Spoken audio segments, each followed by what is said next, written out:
Every year across America, a staggering 4.2 million youth are homeless or trafficked. Covenant House is the national leader providing safe housing for youth, 50 years strong. Help us fight youth homelessness. Go to covenanthouse.org. It's bow time. A leg and thigh dinner from Bojangles for just $5.99? Leg and thigh dinner from Bojangles for just $5.99? So crispy. So crispy. And juicy. And juicy. So much flavor. So much. Stop it. What are you doing? What, you expect me to get this delicious deal and not say anything? You're unbelievable. You're unbelievable. With a boldly seasoned leg and thigh, choice of fixin', a biscuit, and legendary iced tea, it's a deal so good it's worth repeating. So eat and repeat while it lasts. It's bow time. It's bow time. Dine in, drive through, or tap your favorite delivery app and have Bojangles come to you. Satisfy your craving for flavor right now with Bojangles 2-piece dinner. 2 pieces of Bojangles dark meat chicken, your choice of fixin', a biscuit, and iced tea for just $5.99. That's right, just $5.99 for limited time at participating Bojangles. What are you waiting for? When you're hungry, it's always bow time. Time to get ready for golf season, and Global Golf is ready for you. Global Golf is home to Carolina's largest selection of pre-owned golf clubs and can help every part of your game, from lessons, club fittings, and repairs. Don't forget, we take trade-ins. Bring in your current clubs and get store credit towards your new clubs. You're invited to Global Golf, open Monday through Saturday, 10 a.m. to 6 p.m. at 7320 ACC Boulevard, North Raleigh. I'm at a smoothie bar asking people if they'd switch smoothies with me for $574. Oh, I'll switch. So what about $574 if you switch your home insurance to Allstate? That's a headache. Nope, it's painless. Oh, so it's easy money. Yep, check Allstate first and you could save hundreds on quality home insurance today. You're in good hands with Allstate. Not available in every state. Based on the national average annual savings for new home insurance customers surveyed in 2023 who switched to Allstate and reported savings. Savings vary. This hour of the Triangle Sports Leader is powered by Ritchie Law Firm, injury lawyers. Ritchie Law is on top of it. Go to ritchielaw.com. That's ritchielaw.com. WCMC HD1 Holly Springs. Take us with you on the radio, Instagram, TikTok, Alexa, and YouTube. 99.9 The Fan, the Triangle Sports Leader. I'm WRAL meteorologist Elizabeth Gardner. Beautiful sunshine for this Valentine's Day, but on the chilly side, a high temperature of 49. We'll drop into the low 30s overnight tonight, and then for tomorrow, it's wet again and chilly. We'll see showers with a high of 47.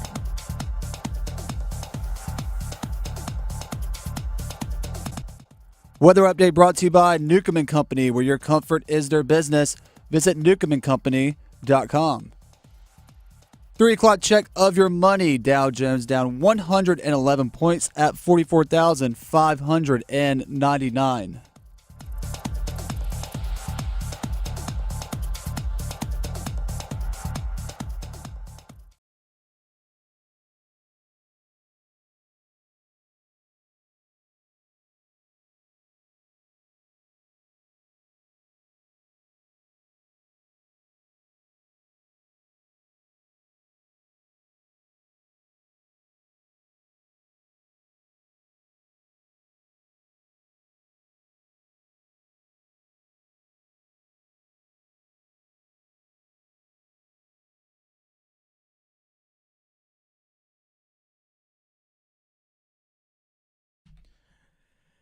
It's The Drive with Tim Donnelly on 99.9 The Fan. Dennis Cox sitting in for Tim Donnelly once again. Graham Hill producing the show. Getting you ready for your Valentine's Day weekend. You know, the last few days, Graham, we have been talking about UNC basketball, NC State basketball, and the struggles that they've had. And it is something that the normal host of the show, Tim Donnelly, and myself, we like to do. We like to be solutions people, not just a problems person pointing out the problems, which is something we've done the last few days. And we've even opened up the phone lines to you all as listeners to discuss the problems. Okay, well, let's find solutions. Let's start at NC State. Tomorrow at home, Boston College. as winnable as a game as it's going to get on your schedule if you're NC State. And for head coach Kevin Keatts, the solution going forward, turn the reins over to the young guys. Turn the reins over to the young guys. Let's actually go back to the post-game press conference. Is Kevin Keatts' post-game on the Wolfpack Sports Network with Matt Chazanow and the crew. Talked about some stuff that they did offensively they thought was good, but just wasn't good enough. We played hard, but we were not tough enough. I thought they blew up a lot of our actions, and we just didn't play tough enough. And give those guys credit. It's a good basketball team. They didn't accidentally become 12-2 in our league now in 19 games. But we have to be better defensively, and I didn't think we were very good. So how do you change that? Well, who was the bright spot and who's been a bright spot for you offensively over the last 4 or 5 games? It's one of your freshmen, Trey Parker. Trey Parker, 13 points off the bench. Paul McNeil, freshman, 12 points off the bench. Breon Pass, who's a senior coming off the bench, had 12 points himself. 10 in the first half. If Keatts does come back next season, which is a real possibility. Believe it or not, it's a real possibility that Kevin Keatts is back next year. There's a whole it's a dollar and cents thing with buyouts and all that kind of stuff. Again, real possibility that Kevin Keatts is back next year. For him, for Keatts, the solution, he has to start thinking about next year and doing everything he can to ensure that the young players that he does have who are talented stay and that they don't leave. Again, Trey Parker, Paul McNeil, Dennis Parker Jr., Bryce Hurd. Those guys are freshmen and sophomores that need to get serious minutes for NC State. Not saying the seniors shouldn't play. Not saying you don't play Jaden Taylor or don't play Michael McConnell or Dontrez Styles or these other guys. But a bulk of your minutes needs to start shifting to those younger guys. You have to start doing that. Kevin Keatts in his post-game presser a couple days ago after their loss to Louisville, saying not everyone is playing consistent, and then actually how the upperclassmen are putting the freshmen in tough situations. If you go back to anything that I've ever said about this team is that we need each other. And the one thing that, one game, you look at the game now, you say, well, Trey Parker and Paul McNeil played great. And then you look back and say, who else? And then you pick up we can throw a dart. And I said, tell me the next game you want to know. And I would say Dontrez played well, and then Marcus played well. And that's been our major issue thus far, is that we just haven't been able to get consistent play, from anybody. And that's the toughest part about it, is because we need some of our older guys to take us to the finish line. Start putting your young guys in those situations now. Let your young guys try and take you to the finish line. Because guess what? The older guys, it just hasn't been done. It just isn't doing it. They're just not doing it. And it's been a consistent thing. Start putting your young guys in those situations. Hey, we have seen, for example, we actually did see it somewhat recently. Trey Parker out there on the floor late in the game against Stanford actually got a look at a three-pointer from the corner at the buzzer. The shot just rattled. Just rattled out of the rim. Good look, good shot. Ball just rattled out. It happens. More for those guys. More of that. Let these guys learn how to close, because if you are back next year and you are going to try and turn things around next season, well, who are the ones that are going to be doing that? It's not O'Connell, Taylor, some of these other guys, Middlebrooks. They're seniors. They're going to be graduating. Start trying to build things with your young group right now.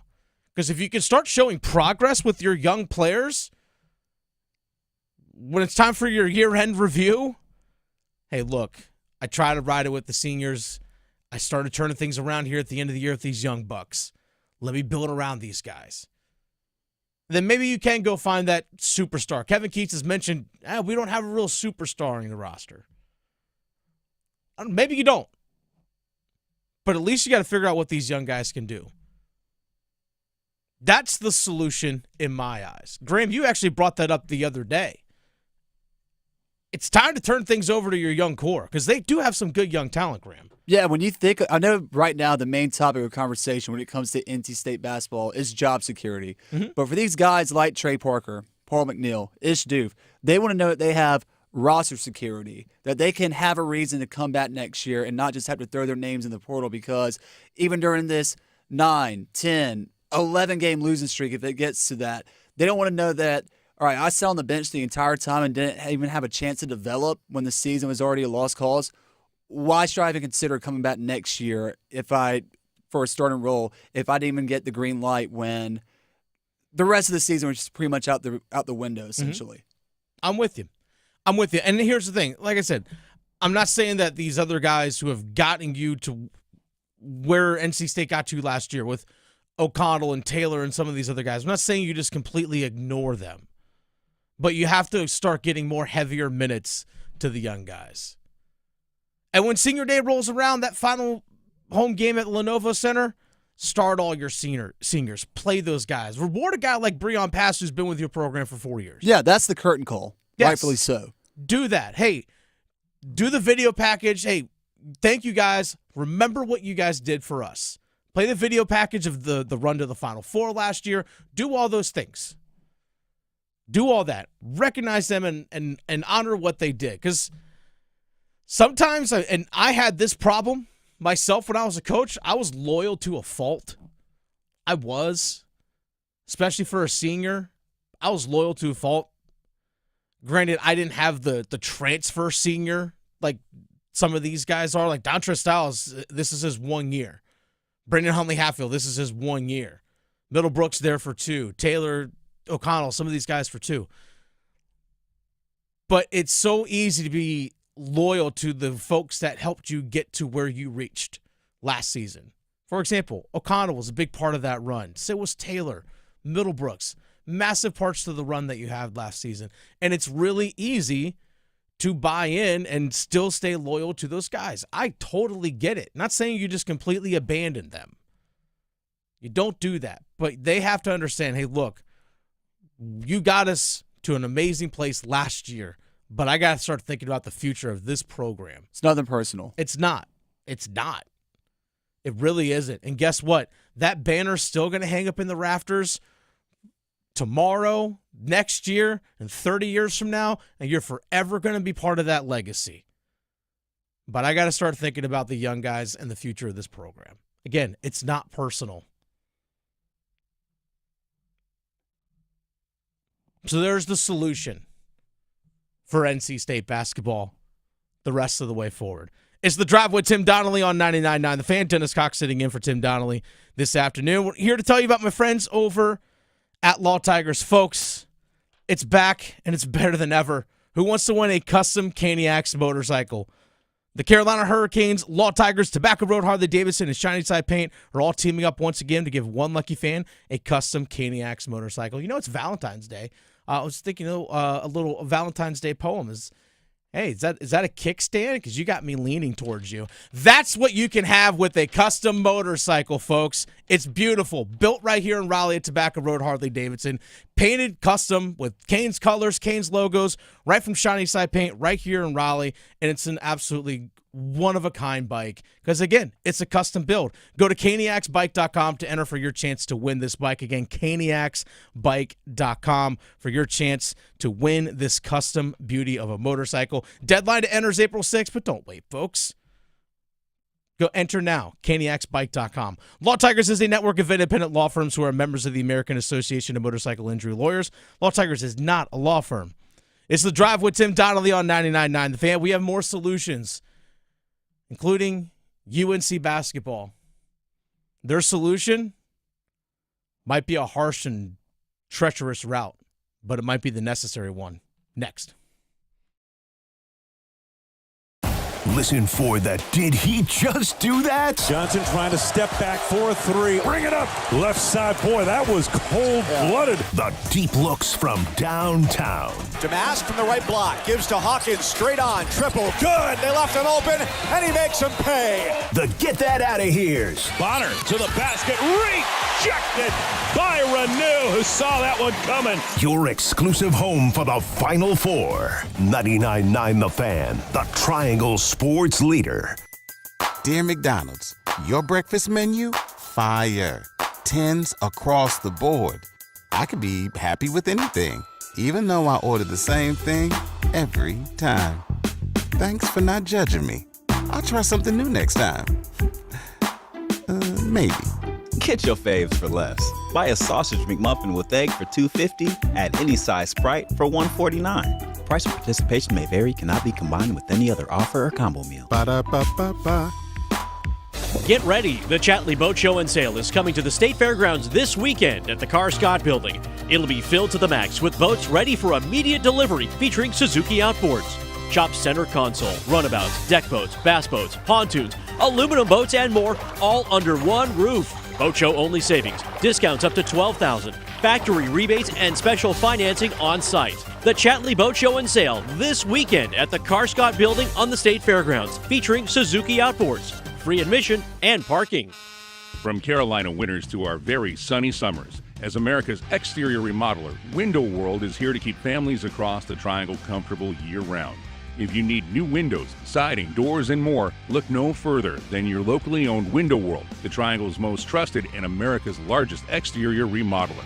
A proud sponsor of the Canes, Window World will get your home looking great on the outside while saving on energy costs inside. Get in touch with them today and request a free quote. Window World of Raleigh and Fayetteville, improving homes, changing lives. ZipRecruiter is the place. ZipRecruiter is the place for talented teachers, savvy software developers, and master mixologists. ZipRecruiter is the place where you meet all these people and more.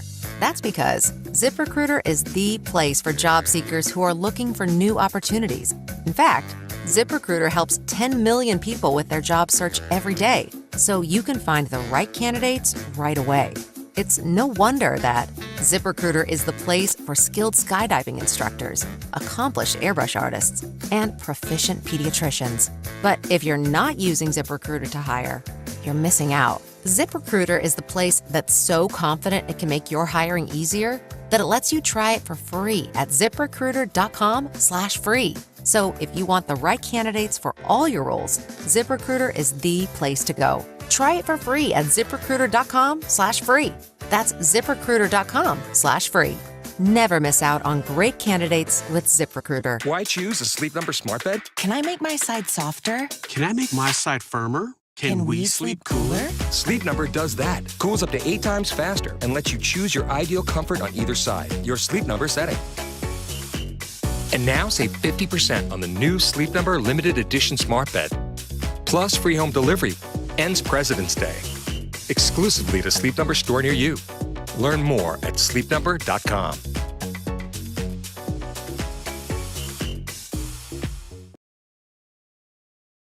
Davis drives to the free throw line, has to send it out to Ian Jackson.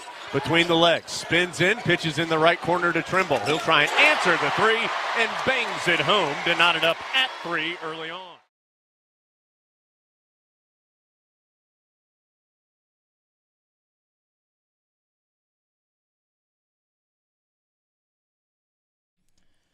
It's The Drive with Tim Donnelly on 99.9 The Fan. Happy Valentine's Day. By the way, Tim, we're all about solutions today, which, by the way, we're going to have some solutions for you all for Valentine's Day, guys. If you forgot, it's okay. I've got solutions for you coming up in about 30 minutes. But what about UNC basketball? Tomorrow on the road at Syracuse. We pointed out their struggles this week, earlier in the week, when they lost to Clemson on the road by 20, 85-65, blown out. And you had questions about effort. You had questions about toughness. You had questions about, can this team actually still compete? Is the fight still there?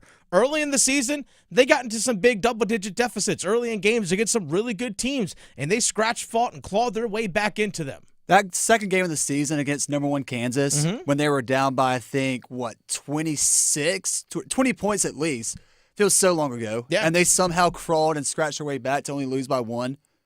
What happened? Great question. Well, Hubert Davis was asked that. This is in his post-game presser. He was asked this question by Adam Smith inside Carolina. Has his team lost the willingness to fight? Do you feel like that this team has lost its fight in some ways? Is that a fair assessment? I wouldn't say that.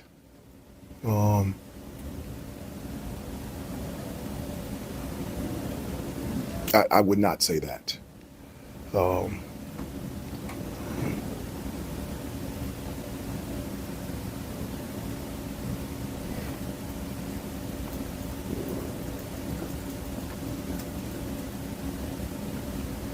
We have to keep getting back up and keep competing. And we got knocked down today, but we got to get back up and we got to move forward and we have to competitively fight.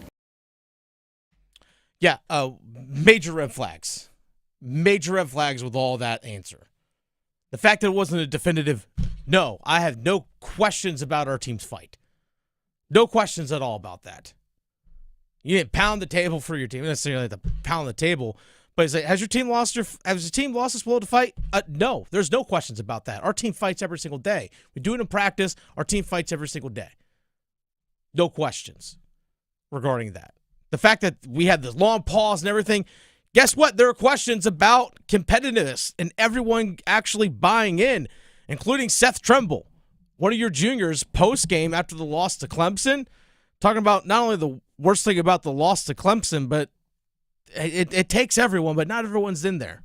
I'm not necessarily mad that we lost this game. I'm honestly really upset with the fact that we got bullied today. I think some guys responded, but it takes 15. It takes all 15 of us, and we just didn't have it. Okay, I think some guys responded. Okay, so here's your solution. Find the guys that are actually willing to compete and fight. Find out who those guys are. They may not be your best players. Maybe they are. You hope that they are. But if it's, hey, we have 9 guys or 8 guys that are all bought in, you ride those 8. Definitely sounds like Seth Trimble is one of them. Oh, 100%. And I know there's been some people that say, well, I don't know about calling out the locker room like that in front of the media was the best way to do things, but whatever they've been doing is not working, so you might as well try something. Try to light a fire under your teammates. Yeah. Hey, guess what? If I have to say that in the media and you get upset at it, then guess what? You're probably the guy that I'm talking about. If I say that publicly and you get upset about it, you're probably the person I'm talking about. Because if you're 100% bought in and competing and fighting every single day and fighting every single play, then you shouldn't be upset by it. Because you know when you stare in the mirror that you're that guy. And Hubert Davis has to look in the mirror and really have an honest assessment about his team. All right, who's bought in? Who really is competing and bought in? Who's not? I used to say, you can't be a convenient competitor. You can't compete when it's convenient for you. Hey, things are going well. Hey, guys, I'm front of the line. I'm making all my shots. We're winning. I'm at the front of the line. But when things get tough, I got this thing that's kind of bothering me right now. You can't be a convenient competitor. Seth Trimble, you watch that dude play, you see it. That guy's all in. He hustles. 100%. And this is actually one of the reasons why when I like to go to games, sometimes I'll sit on press row, get a media pass. Sometimes I like to sit in the stands as well. I just listen. I just listen to what other people are saying, just to kind of get a grasp of a pulse of the fan base. And there are plenty of times I heard people say, like, man, I love that Seth Trimble guy. Just heard one of people, I love Seth Trimble. He may not be our best player, but I love that guy. Because you can visually see it. You have to identify as the guys who are going to continue to compete and fight, whether they're struggling or not. Hey, you know what? I missed a shot. or I keep missing shots, or whatever it is, or I've made some mistakes, but I'm still going 100% for it. Another reason why you should factor in riding Seb Trimble. Seb Jarvis, I almost said Seb Jarvis. Seb Trimble for the rest of the season, along with RJ Davis, because this is RJ Davis' last season wearing a Carolina basketball uniform. I know he wants to try and go on a high note, but Seb Trimble, you got to think about it. He was injured for a good part of this season with that concussion injury. So I'm sure it was frustrating for him to have to sit on the sidelines and watch this team struggle constantly. Now that he's back, he's like, all right, if the ship's sinking, I'm going to be playing the violin as we're going down. So I appreciate the hustle plays. I appreciate the performance he's been putting in over the past 5 games, averaging about 10 points or more. If you're Hubert Davis, Seb Trimble has to be one of your guys, along with RJ Davis. They have to be the 2 guys that's lining up. Not saying Ian Jackson's lost faith in the season, he's checked out, but he just doesn't have it right now. And from a scoring standpoint, no. From a scoring standpoint, definitely hasn't been there. And that's what, again, sometimes freshmen just go through these ruts. It just happens. Players go through them. But who's actually competing night in and night out? You have to identify it in practice. Who is fully bought in and run with those guys? And that's a challenge to your team. Hey, I'm not going to play you if you're not bought in, because our team is on the bubble of making the NCAA tournament. We're going to dive into some bracketology and stuff a little bit later on in the show today about NCAA tournament projections.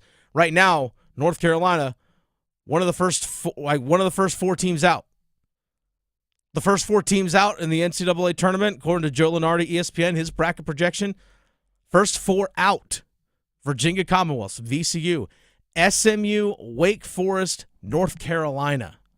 So you have 2 other ACC schools sitting right there in front of you, as well as VCU, and Georgia being the last team in. You have to jump those 4. You have to find, even if it's 7 guys, hey, these 7 are busting their tail every single day and are truly competing, you run with those 7. That's how you send a message to the rest of your team. Hey, are you in or are you out? Because if you're in, let's go. But if you're not, sit over there. It ain't personal. I'm trying to win.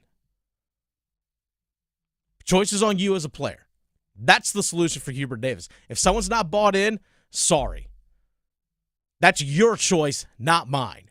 Also, you just can't afford for when that last game of the season comes around and your second game against Duke this season, not saying that Carolina's going to win, but you cannot let it be like it was the first go-around at Cameron Indoor Stadium, because if it's senior night, Duke walks over there to Chapel Hill and runs Carolina out of their own building. Talk about a low point for this program. Oh, man. Oh, God, lose the State next week? I forgot about that game, too. Yeah, lose the State? On your own home floor? You can kiss your season goodbye if that happens. It's The Drive with Tim Donnelly on 99.9 The Fan. Dennis Cox sitting in for Tim Donnelly this afternoon. Dennis Cox here for my friends at ESPN Bet Sportsbook. As football winds down, college basketball is gearing up. Fans are ready to see which teams will prove they are ready to shine in March and who will be seen in San Antonio. You can get in on all the action from tip-off to the final whistle at ESPN Bet Sportsbook. Right now, new ESPN Bet Sportsbook customers can bet $10 to get $100 in bonus bets and unlock 30 days of ESPN Plus. Download the app and sign up with the promo code RADIO100 to get started today. Must be 21 plus. Gambling problem? Call 877-718-5543 or visit morethanagame.nc.gov. Terms and conditions apply. See app for details. It's The Drive with Tim Donnelly on 99.9 The Fan. We have the Dean's List coming up. Believe it or not, there is some great basketball being played in the state of North Carolina that might not be in the Triangle. Also, a little Valentine's Day poem for our area coaches. And solutions for you guys out there that forgot about Valentine's Day. I got your solutions for you next on The Fan. Evan, Canty, and Michelle are unsportsmanlike. In no way, shape, or form are the Dallas Mavericks title contenders. To me, it's more likely they don't make the playoffs than win a title. They're not winning a title. They're not getting to the finals. This is not a finals team by any stretch of the imagination. They got worse now and later. I vehemently disagree. I think the Dallas Mavericks are closer to a title. Unsportsmanlike. Mornings from 6 to 9 on 99.9 The Fan, the Triangle Sports Leader. Soundstation and Security, your automotive and audio experts. Car audio, car video, home theater, wheels and tires, and so much more. Plus, did you know Soundstation and Security offers full service for your vehicle? Alignments, inspection, oil changes, window tinting, and custom exhaust. And with a variety of financing options, Soundstation and Security can help you get what you need today. 2 locations, downtown Smithfield and on Glenwood Avenue in Raleigh. Soundstation and Security. Visit myhotsound.com. It's bow time. A leg and thigh dinner from Bojangles for just $5.99. Leg and thigh dinner from Bojangles for just $5.99. So crispy. So crispy. And juicy. And juicy. So much flavor. So much. Stop it. What are you doing? What? You expect me to get this delicious deal and not say anything? You're unbelievable. You're unbelievable. With a boldly seasoned leg and thigh, choice of fixin', a biscuit, and legendary iced tea, it's a deal so good it's worth repeating. So eat and repeat while it lasts. It's bow time. It's bow time. Dine in, drive through, or tap your favorite delivery app and have Bojangles come to you. Satisfy your craving for flavor right now with Bojangles 2-piece dinner. 2 pieces of Bojangles dark meat chicken, your choice of fixin', a biscuit, and iced tea for just $5.99. That's right, just $5.99 for limited time at participating Bojangles. What are you waiting for? When you're hungry, it's always bow time. Bonuses used to be everywhere. Boxes of cereal, a baker's dozen, airline upgrades, even without quadruple diamond platinum status. Life is better with the bonus. That's why the North Carolina Education Lottery is adding bonus chances to multiply your win on Multiply the Cash scratch-offs. More chances than ever to win over $140 million in total prizes. Because everything is better with a bonus. Must be 18 to play. Approximate overall odds of winning range from 1 in 3.31 to 4.86. Problem gambling helpline 877-718-5543. It's time for the Coastal Scholar Athlete of the Month. Hello. Creighton Blackwell here from Coastal Credit Union and 99.9 The Fan. Tonight we are at Green Level High School, and we're here to celebrate the newest Scholar Athlete of the Month, Lexi Taylor. My family is definitely like my biggest support through everything. My sister and my parents both support me through my hardest days and my best days, and they're always there to support me. Lexi's a phenomenal athlete, comfortable with whatever you ask her to do. She's strong, she's poised, she doesn't get flustered easily. And she's just like grown up so much as like a captain and a teammate, and she's been a captain now for 2 years, and I really just think she's been like such a great help to our team. Well, I've been cheering with her since 7th grade and we're seniors now, so I've kind of like watched Lexi like grow up, I feel like, and she's like done the same with me. So I've like seen her like step into a leadership role, and I feel like she's just always super encouraging and keeps a positive attitude. It means a lot to me to just be able to be recognized in such like a wide area with so many amazing athletes. So I just feel great to like feel like someone's like seeing all the hard work that I've been putting into my sport and my academics. So I'm very grateful for it. Congratulations, Lexi. For over 20 years, 99.9 The Fan and Coastal Credit Union have been recognizing scholar athletes at Triangle area schools. If you'd like to nominate a high school athlete, text AWARD to 919-860-5326. That's AWARD to 919-860-5326. Yeah, our power play stinks. I'll just leave it at that. Like our penalty kill did a nice job. So that's not the difference in the game. It's you know, if they get a power play goal, then it really is. But you know, we at least saw that off. But we got to find a way to score some goals. And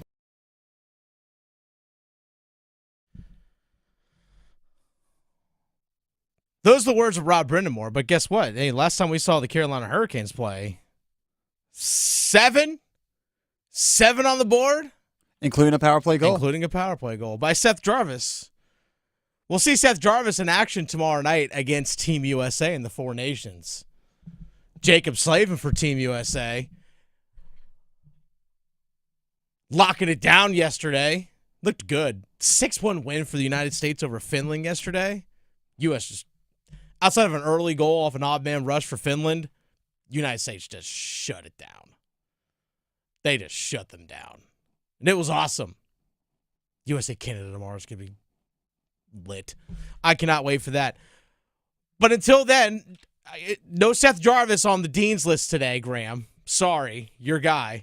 But let's ring the bell. Class is in session.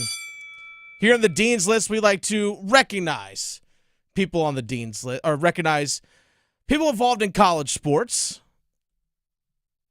for all that they do. College athletics, Dean's List. Let's actually go to UNC Wilmington. We've been getting a lot of love to the Seahawks, Graham. A lot of love to Seahawks men's basketball. They had 5 players in double figures yesterday against College of Charleston. I think Wilmington was favored by about 5.5 points against College of Charleston. They won by 20. 86-66. Wilmington improves to 21-5.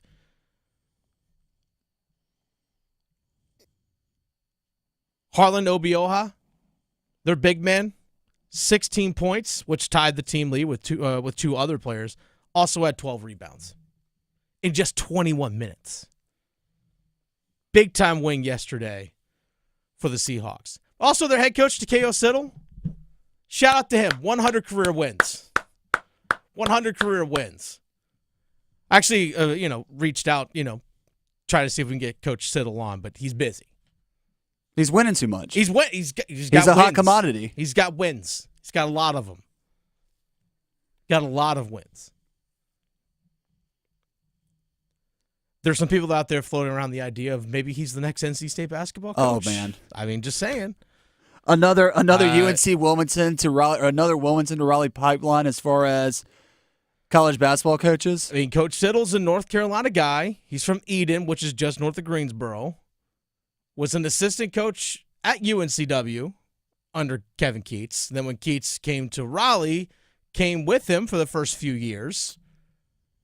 And then when the head coaching job at Wilmington became available, he took the head coaching job back at Wilmington. Speaking of the Carolina family, Mm-hmm. and now I'm blanking on his name. There's an assistant coach on College of Charleston. Played basketball at North Carolina, or was a former coach at North Carolina. I'll have to go look and dive into that. I'll let you dive into that here. But College of Charleston got blown out by Wilmington yesterday, 86-66. Shout out. Graham, do you have anyone you want to throw on the Dean's List? I do have somebody that I want to throw on the Dean's List, me. and it's the entire North Carolina A&T basketball team. They get their first win in the CAA last night. Took Let's go. Elon down to the wire, 60-59 last night.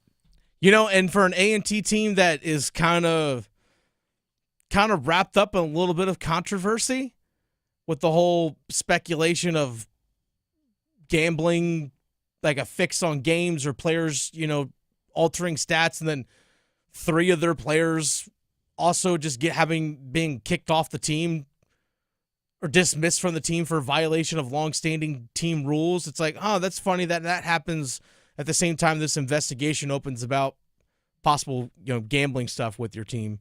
Anyway, I find it interesting. Also, if you had bet But good for them. If you had bet on the Aggies last night before that game, the money line was plus 600. Cash it in, folks. I'm surprised they actually let that on the sports book now. Yeah. Surprised they do that.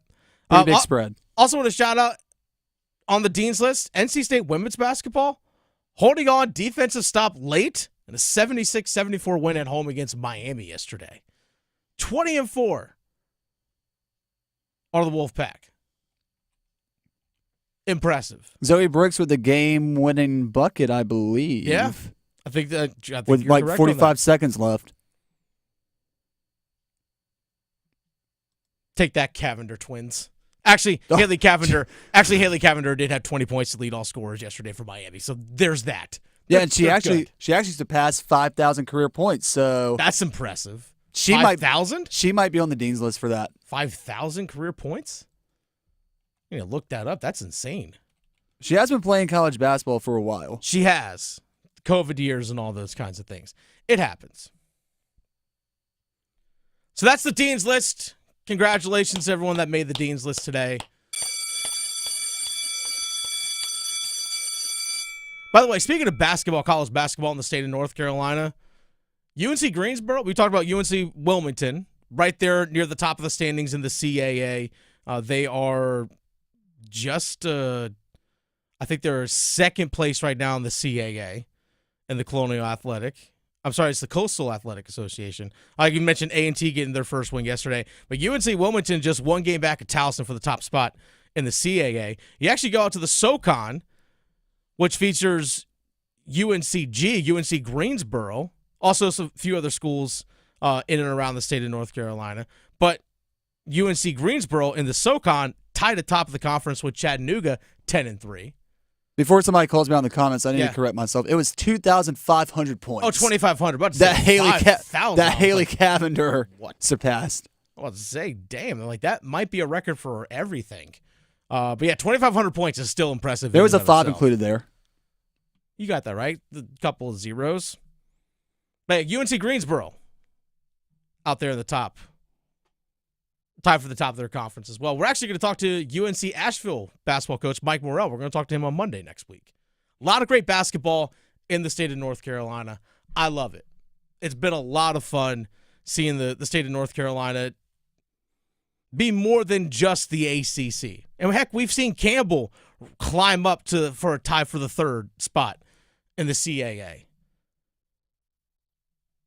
Not all basketball has to be ACC. High Point basketball, 22-5 overall record. High Point, let's go. I was just thinking of some other teams that we haven't listed and decided to look up what the Panthers were doing. 83-72 win last night at home against Longwood. Let's go. Hoop State, baby. Folks. Let's go. It is that time of year, folks. This one day, Valentine's Day. By the way, it's the Dean's List. The Drive with Tim Donnelly on 99.9 The Fan. Dennis Cox sitting in for Tim this afternoon. Graham Hill producing the show. It's that time of year. Every February 14th, it's Valentine's Day. So we got to spread some love. Some Valentine's poems for coaches in our state. You played that clip of Rob Brindamore. Are you ready to get pucks deep? Rob Brindamore, a coach so true, with strength and passion that inspires the crew. With grit and grace, he takes the lead, fulfilling every need for this team. So here's to Rod on this sweet day, a coach who shows the heart's true way. For the Canes, for love, for all he brings, happy Valentine's Day to the one who leads. Happy Valentine's Day, Rod. Let's go out to North Carolina. Hubert Davis. Baby, we were born to run. On the court, with passion and grace, Coach Davis leads at every pace. In the shadows of Roy and Dean, sometimes it feels like Carolina's days are lean. At Valentine's wish to you today for the wins, the heart, and the Carolina way. With your leadership, we'll see if there's fight. Happy Valentine's Day, Coach Davis, to you tonight. Kevin Keats, NC State men's basketball coach. Is that 2 scoops or 3? With passion and drive, you lead the pack. And last season, you brought the Wolfpack back. On this Valentine's Day, we send you a cheer, though some might meet you with a jeer. Your love for your team is clear to see, and you'll forever be part of State's legacy. Happy Valentine's Day, Coach Keats, to you, with all the joy that ice cream brings to you.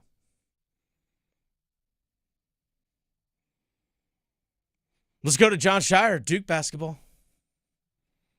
Let's plant this flag. With wisdom and heart, you lead the way, even following in the steps of the great Coach K. The Blue Devils play with passion and pride, thanks to the knowledge that you provide. On this Valentine's Day, we celebrate you for all your victories, both old and new. Happy Valentine's Day to you, Coach Shire. We all watch Cooper Flag, smile, and admire. Let's go down to Charlotte, to our good friend Dave Canales, who's ready to gather all the information. With passion and fire, you lead the charge.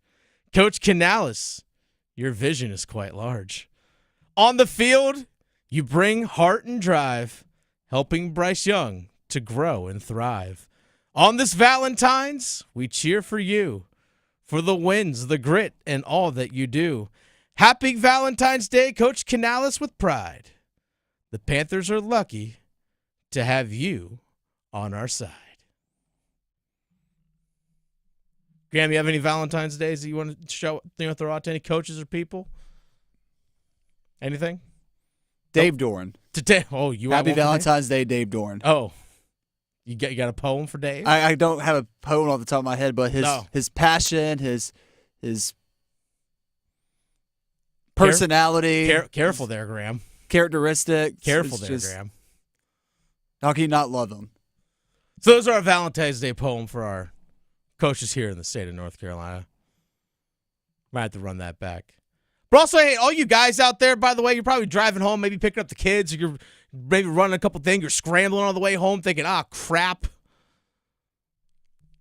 Your significant other this morning woke up like, hey, what's up? You know? Guys that dropped the ball on Valentine's Day, we have solutions for you. By the way, shout out to Graham producing. This young man is getting it. Yesterday, I go to pick up flowers for my girlfriend, some chocolate-covered strawberries. Guess who I see buying flowers yesterday? Getting on top of it, Graham Hill, young man, young G. I love the game. I love the hustle. You love – good. Good. Respect the process. Embrace the process. Because you're going to need it. But shout out to you, young man. Shout out to you. Graham gets it. All right, here's the thing. It's a Friday night. Here's the best thing about Valentine's being on Friday for all you guys out there that are scrambling. If you didn't make the dinner reservation tonight, try and see if there's maybe something available for Saturday or Sunday. Might have to drive a little bit extra. Maybe it's a little bit more off the beaten path. Maybe it's a time that you normally wouldn't eat. Hey, maybe it's a 5 o'clock. Maybe it's a little late. Maybe it's a little bit 8:30. You still have that. And don't be afraid to splurge a little bit. But if you're not able to find something, you better be cooking something special tonight. Effort. Show the effort. Might not be the best meal ever, but show the effort. But cook something that you probably normally wouldn't. Something that you know she loves and isn't something that you make often. And also make sure you cook it properly, too. Go extra, folks. If you and your spouse enjoy steak, like Graham, do you and your girlfriend enjoy steak every once in a while? Oh, I love me a good steak. Okay, but does I love red meat. Does she? Does she enjoy steak? I'd say so. You better. I've never seen her eat a steak before, so. You better find out. But let's say, for example, you and your significant other enjoy steak. Go for go extra for the premium cuts. Get that ribeye. Go to a butcher's market. Go to an actual place. Get the premium cuts. Go to the Angus a little barn. extra with it. Well, now again, like I said, talking about reservations. If you're cooking tonight, never mind. If you're cooking tonight, get real nice with it. Splurge a little extra. Get a nice wine or a nice drink that goes along with it. Something that you know she loves. Do the extra. But also, if you really want to knock her socks off, take it one step further. Do the breakfast tomorrow morning. Do that too. Hey, follow it up. Oh, this Valentine's is carrying over to the next day. Oh, now we're talking. Now we're talking. And I'm not just talking, hey, I'm just going to cook up some eggs or pancakes out of a box. No. Like I said, Graham, take notes here. Show the effort. Get the nice thick cuts of bread if you want to make the French toast. Make the pancakes from scratch. Whatever you got to do. Go all in. Go all in. Show the effort. By the way, if you forgot a gift, by the way, I know you're probably going to swing by the store, grab the flowers, get the chocolate-covered strawberries, do that thing. If you forgot a gift, you know it's a great way to cover yourself on a gift? Don't have to worry about wrapping it, going to another store. Concert tickets. concert tickets, a stand-up comedy show, a musician that she really wants to enjoy and go see, something that you maybe enjoy together. Hey, babe, I got us tickets to the thing. Whatever it is. I love the thing. Easy there, buddy. Easy there, Graham. Duke Easy there, Graham. Duke basketball game tomorrow, Easy, for Graham. example. Easy. But tickets are a perfect gift. Hey, we're going to do this. And you know what? When you buy tickets to the thing, make it like hey, we're going to make a date night out of it. We're going to go to this concert. We'll go to dinner on this thing. You make it a day. Build the anticipation. There's my solution to all you guys out there. Some answers for you all that might be like, crap. Because I know some of you out there thinking that. You woke up this morning and went, crap. Just say, hey, look, that was the plan all along. Yeah, you thought this morning you weren't getting something. I got you something over the top. And then you're like, oh, okay. That's how you do it. There's your solution, folks. This is The Drive with Tim Donnelly on 99.9 The Fan. Dennis Cox sitting in for Tim Donnelly this afternoon. By the way, text the keyword FEST, F-E-S-T, to 919-860-5326 for your chance to win a pair of tickets to see the Outlaw Music Festival at Coastal Credit Union Music Park on July 27th. Again, text the keyword FEST, F-E-S-T, to 919-860-5326 for your chance to win a pair of tickets to the Outlaw Music Festival at Coastal Credit Union Music Park. We've been offering up solutions for UNC basketball, NC State basketball. Just offer solutions for you, the listener, that may have fumbled on Valentine's Day. Let's go to Duke basketball. What is the solution for Duke basketball? Yes, they got to win 78-57 just a couple days ago against a Cal team that they're very much were better than. Talent gap pretty significant. Duke, really, the only thing they had to do was show up, and you win by 20+. Cooper Flagg has 27 points, but that doesn't mean it was a complete performance, especially when you're coming off a loss against Clemson over the weekend. How do you, John Shires, the head coach, find the solution? What is the solution for your team?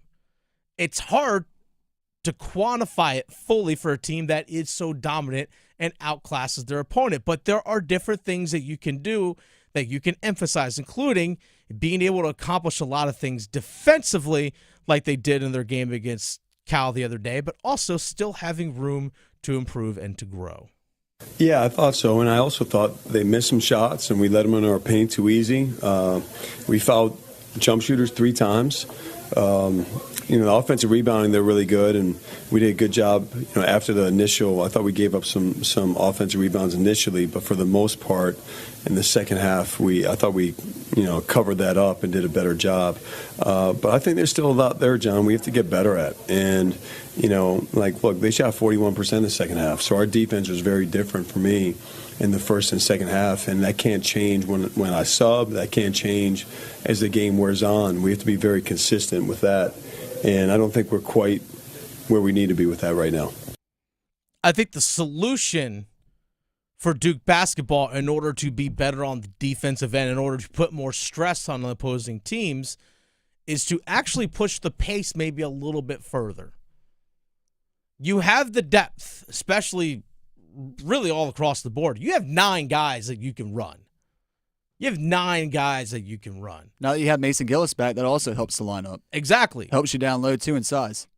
Gillis provides versatility because he can go down and play the 5. Again, a very undersized 5. But at 6'6", obviously, is more of a backup guard, but can go down low if necessary. Malik Brown being back helps a bunch as well. But maybe you need to use Caleb Foster a little bit more, Isaiah Evans a little bit more, and push the tempo a little bit. And then that actually will allow those guys to be more involved in the game and actually maybe even allow Cooper Flagg to rest a couple more minutes over the course of the game. I think if they push the tempo a little bit further over the course of games and really extend out, it's going to wear other teams down because other teams do not have the depth and the talent that Duke does. I mean, it's very rare few that are out there. I mean, like Alabama and Auburn, a couple teams out there can match with them. Kansas, again, these are teams that we saw play Duke earlier on this season, but it's few and far between. And the likelihood of seeing those teams in the NCAA tournament, you might face two of those, maybe. But I think possibly as a way to handle and combat a team like Stanford that uses a 7'1", 7'2" guy, Max Reno, who is not afraid to step outside and shoot, by the way. If you extend and press against teams a little bit further, I think it's only going to fluster those teams, and it's going to take them out of their half-court offense and the rhythm that they want to play with. I think that's what is going to allow them, again, to slow other teams down. If you want to put teams in a position where they can't get settled in the half-court, make things uncomfortable for them. Three-quarter court press, make them have to really work to get the ball even across the midline. So by the time they maybe actually get out of the pressure and they're actually set up to be able to run their offense, there's 15 on the clock as opposed to 21. And they're gassed. And they're They have gassed. to run up against your defense the entire length of the court. Exactly. You wear them out in that sense. You wear them out both physically and mentally. It's just exhausting enough just to figure out how to get away from the pressure. And by the time they do, they can't catch their breath, which will deter teams from getting paint touches, which is going to force other teams to settle for outside jump shots, not clean looks, as opposed to paint touches, drawing the defense, and then working the ball around as the defense is trying to rotate off from the weak side. That's probably the solution for Duke. You have the depth of guards, especially when you have Caleb Foster, who was a starter for you all last season until he got hurt. He was a starter for you at the beginning of this season. You have a lot of guys that can handle the ball. And if you do push the pace a little bit more, then guess what? You don't have to put the ball in Cooper Flagg's hands at such a high percentage. We talked yesterday about Cooper Flagg. His usage rate is about 31%, or just over 31%. Next highest on their team is Con Knipple at 21%. So the solution for me, if it comes to Duke in that situation, is press and really put the pressure on them defensively. Because, again, it is going to cause teams to wear down, especially late in games. They're not going to get the paint touches. They're not going to be able to get the ball movement, and they're going to be settling for a lot of jump shots, as opposed to getting inside and then moving the ball around for their open looks. Almost like a boxing match. Yeah. Like little just short jabs here and there, and then eventually you can deliver the knockout blow.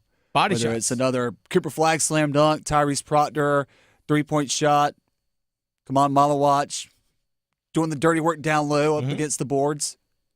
Seems very versatile. It's way you got. I think that's something that they can do. Again, they have 9 guys that they can run. Obviously, we know they're with Sion James and Tyrese Proctor, experience in the backcourt. You throw in obviously Knipple and Flagg and Malawash, the 3 young freshmen. Those guys are starting, but you have Foster, Evans, Gillis, Malik Brown.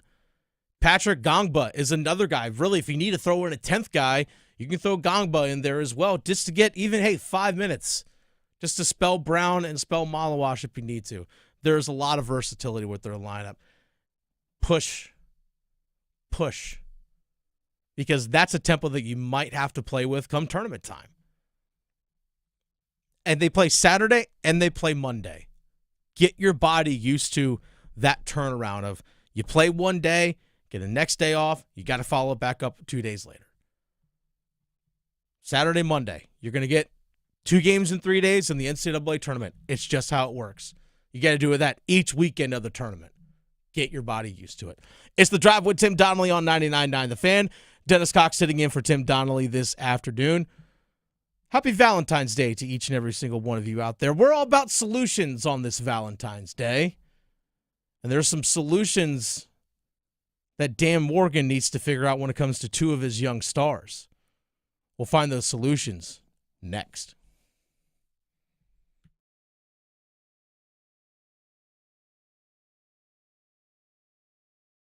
Hey, it's Tim Donnelly. And don't panic, fellas. I know Valentine's Day is right around the corner, but Bailey's Fine Jewelry, they've already done the work. They've set up a carefully curated Valentine's gift guide to make your shopping experience seamless and impressive. So visit BaileyBox.com for their Valentine's gift guide right now, because you could do the flowers, you could do the chocolate, but we all know that'll be gone in a month. We're sports fans. We think legacy. We think dynasty. We think banners hang forever. That's what a well-chosen piece of jewelry is. It's not just a gift. It's a lasting memory that she'll be talking about for years and years and years to come.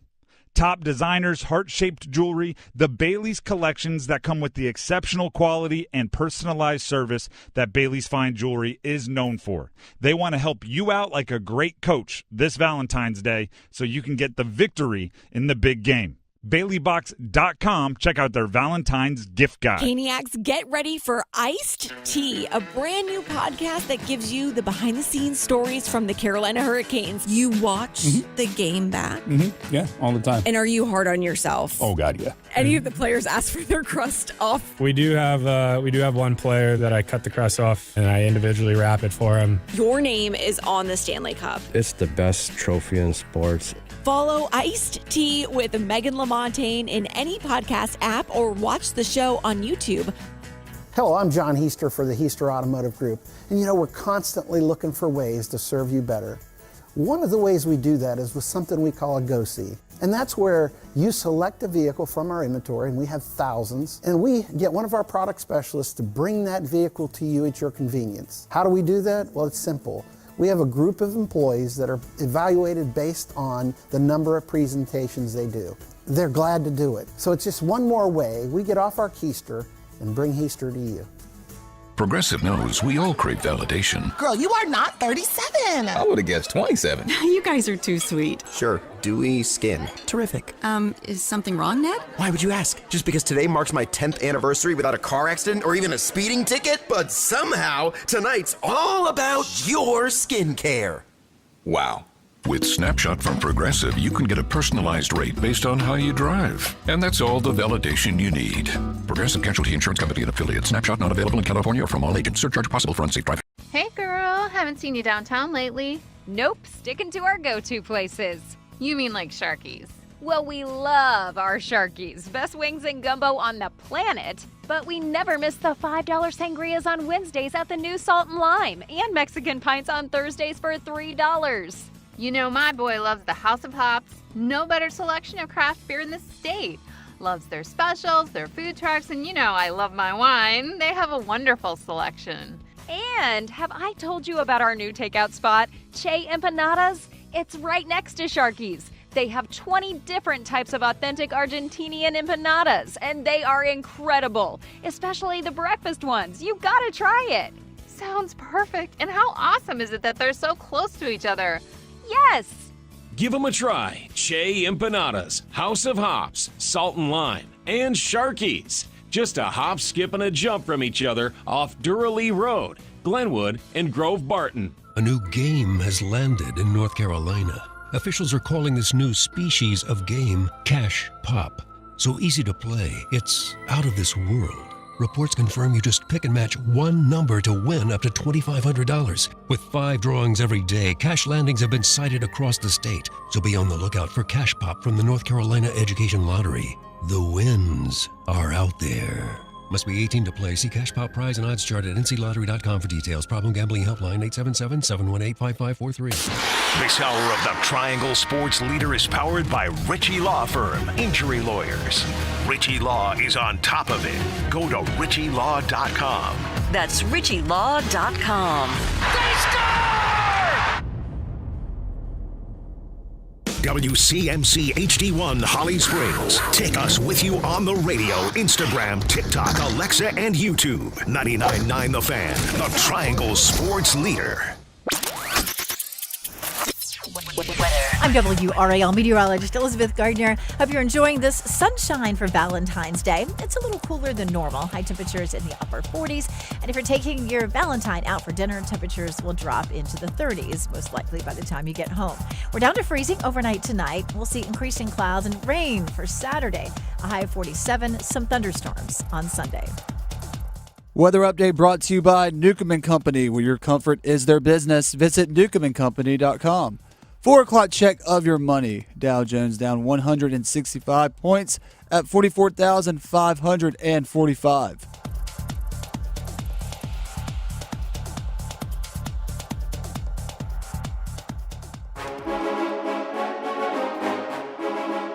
Let's move the chains. Time for football at 4. It's The Drive with Tim Donnelly on 99.9 The Fan. Dennis Cox sitting in for Tim Donnelly this afternoon. By the way, happy Valentine's Day to all of you out there. We appreciate the love that you all give us when you all chime in on our YouTube live page, when you guys respond on comments on videos that we post, when you guys hit all the likes and subscribe. We truly do feel the love, and we appreciate it, each and every single one of you.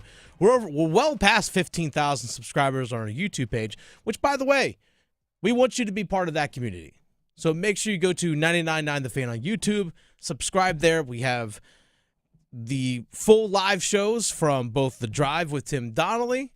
We also have the Adam Gold Show, which precedes this from noon to 3 right here on 99.9 The Fan. So make sure you check that out as well. There's also video clips that are cut up from each of those shows, so you can comment on the videos of those. We have podcasts that are out there, including Pack Therapy, which is Tim Donnelly, and for the basketball season, it's former NC State guard Casey Morsell, as well as Panthers Playbook, which is myself, and then also my co-host is Chris Lee from WREL Sports. We have the Canes Corner podcast, which is Adam Gold. He breaks down every single Canes game. Tons out there for you. So make sure you check that out wherever you go. As I mentioned, Panthers Playbook, and it is the offseason, and it has been the offseason for the Carolina Panthers. And they do have some decisions that they need to make this offseason before you even get to the NFL draft, before you even get to free agency. There are 2 young players that the Carolina Panthers have on their roster that they really have to make decisions about when it comes to contracts this offseason. Defensive back J.C. Horn and offensive tackle Ike Ekwonu.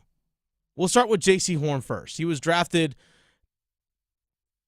the year before Ike Ekwonu. Ike Ekwonu drafted in 2022. J.C. Horn drafted in 2021. So J.C. Horn, 4 years into the NFL, his 4th year in the league, plays 15 games this season, missed the last couple of games of the year due to injury.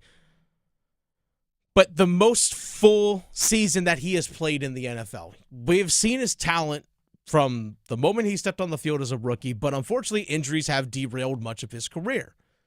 It's been stops and starts mostly for him in a Panthers uniform. He just finished his 4th year. He was a first-round pick, 8th pick overall back in 2021, and by being a first-round pick, the Carolina Panthers last offseason decided to pick up the 5th-year option that is available on all first-round draft picks contracts. So J.C. Horn is going into the final year of his contract. His salary this upcoming season is fully guaranteed. But he's been eligible for a contract extension. This is where the kicker comes for J.C. Horn.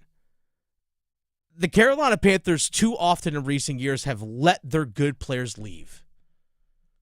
Whether it's trading guys or just letting them walk in free agency, too many good players have left the organization, and the return of talent has not equated to what is left. Just look at the first-round draft picks over the last few years. 2017, Christian McCaffrey, traded. 2018, wide receiver DJ Moore, traded. 2019, Brian Burns, traded. 2020, Derek Brown, you still have him. 2021, J.C. Horn. We've seen Frankie Louvu walk in free agency. We've seen Jeremy Chin walk in free agency. Too many good players have left this team, and not enough good players have come back in to replace that. The Panthers need to be in the business of keeping their homegrown talent. They have to be in that business. But what does a J.C. Horn contract look like? Again, we're talking solutions here. If you look at Patrick Surtain II, who was picked immediately after J.C. Horn by the Denver Broncos, same position, Patrick Surtain II just won NFL Defensive Player of the Year. Again, same position, exact same draft, take one pick right after. So for J.C. Horn, to me, you can't command a contract of the value that Patrick Surtain signed as an extension last year. Patrick Surtain signed a 4-year contract worth $24 million a year. Total guaranteed, $77.5 million. That's a lot of coin. That's what was guaranteed to Patrick Surtain II. $24 million a year, I'm sorry, that's just too much. That's too much for J.C. Horn. But you start going down looking at other corners and what they are getting paid. By the way, Patrick Surtain II is just 25 years old. So he still has his prime years ahead of him. A lot of guys making top dollar at corner in the NFL are in the late 20s, even early 30s. Jalen Ramsey, highest average per year at $24.1 million. Jair Alexander, who's about 3 years older than J.C. Horn, is making $21. I think a good comp for age and production is Tyson Campbell, Jacksonville Jaguars, who's making about $19.1 million a year. 4-year contract. Do you go 4 times 20 for J.C. Horn? Knowing his potential, he can't command $24 million a year. Maybe you can sign him for 18. But also there's the agent that can tell the player, look, if you ball out this year and you stay healthy, that value of that free agent deal is going to go up even further because of the demand of his position. Corner is a premium position. But I think if they want to sign him to a deal of around $19 million a year, I think the Panthers can keep him. And I think that's fair. Hey, look, you're talented, but you've been hurt a bunch. We think as long as you stay healthy, you can be one of our guys. I mean, J.C. Horn is coming off a Pro Bowl season. He was elected to a Pro Bowl this year. Not as an alternate, but a true Pro Bowl year. Panthers had to find a way to keep him. The price point has to be right. Can't break the bank for a guy that has the injury history that he does. On the other side of the ball, there's Ike Ekwonu, who just finished his 3rd year in the NFL. He's eligible for a contract extension himself. But being a first-round draft pick, number 6 overall, right here out of NC State, 2022 draft, he's eligible for a contract extension, but also the franchise is eligible to pick up his 5th-year option. To me, that's a no-brainer. You pick up his 5th-year option. No-brainer decision.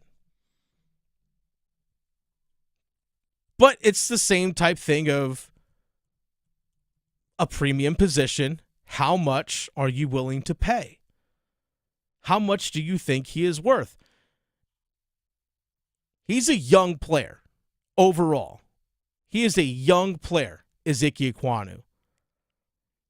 Ike Ekwonu, 25 years old. I'm in the business of keeping your young, talented players. Is he a long-term solution at left tackle? That's something that Dan Morgan has to decide. Maybe eventually he becomes your starting right tackle when Taylor Moton is moved on from probably after this upcoming season. Does he become your starting right tackle of the future? What does that dollar amount look like? There are young players in the NFL that play the same position, roughly the same age, like Christian Darrisaw, Minnesota Vikings, who's making $26 million a year. You also look at Andrew Thomas, New York Giants, making $23.5 million per year. Do you see Ike Ekwonu at that value? Most of the starting left tackles, the highest paid ones in the NFL, are in their 30s. You have a guy that's 25.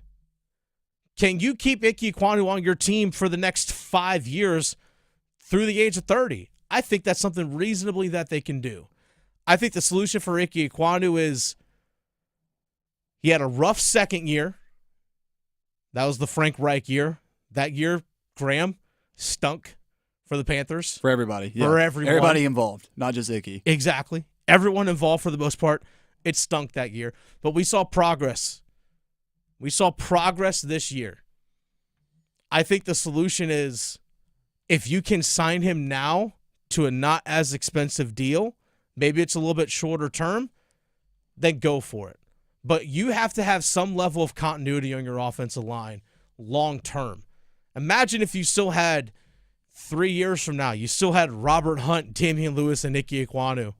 3 years from now, that continuity, if it is Bryce Young as your quarterback, that's great. That's great. And whomever you bring in, if you draft a center this year and they grow together, that's what you want. That's what you want. I think if you can get Ike Ekwonu at $20 million a year, if you can push that number now, maybe it's 22.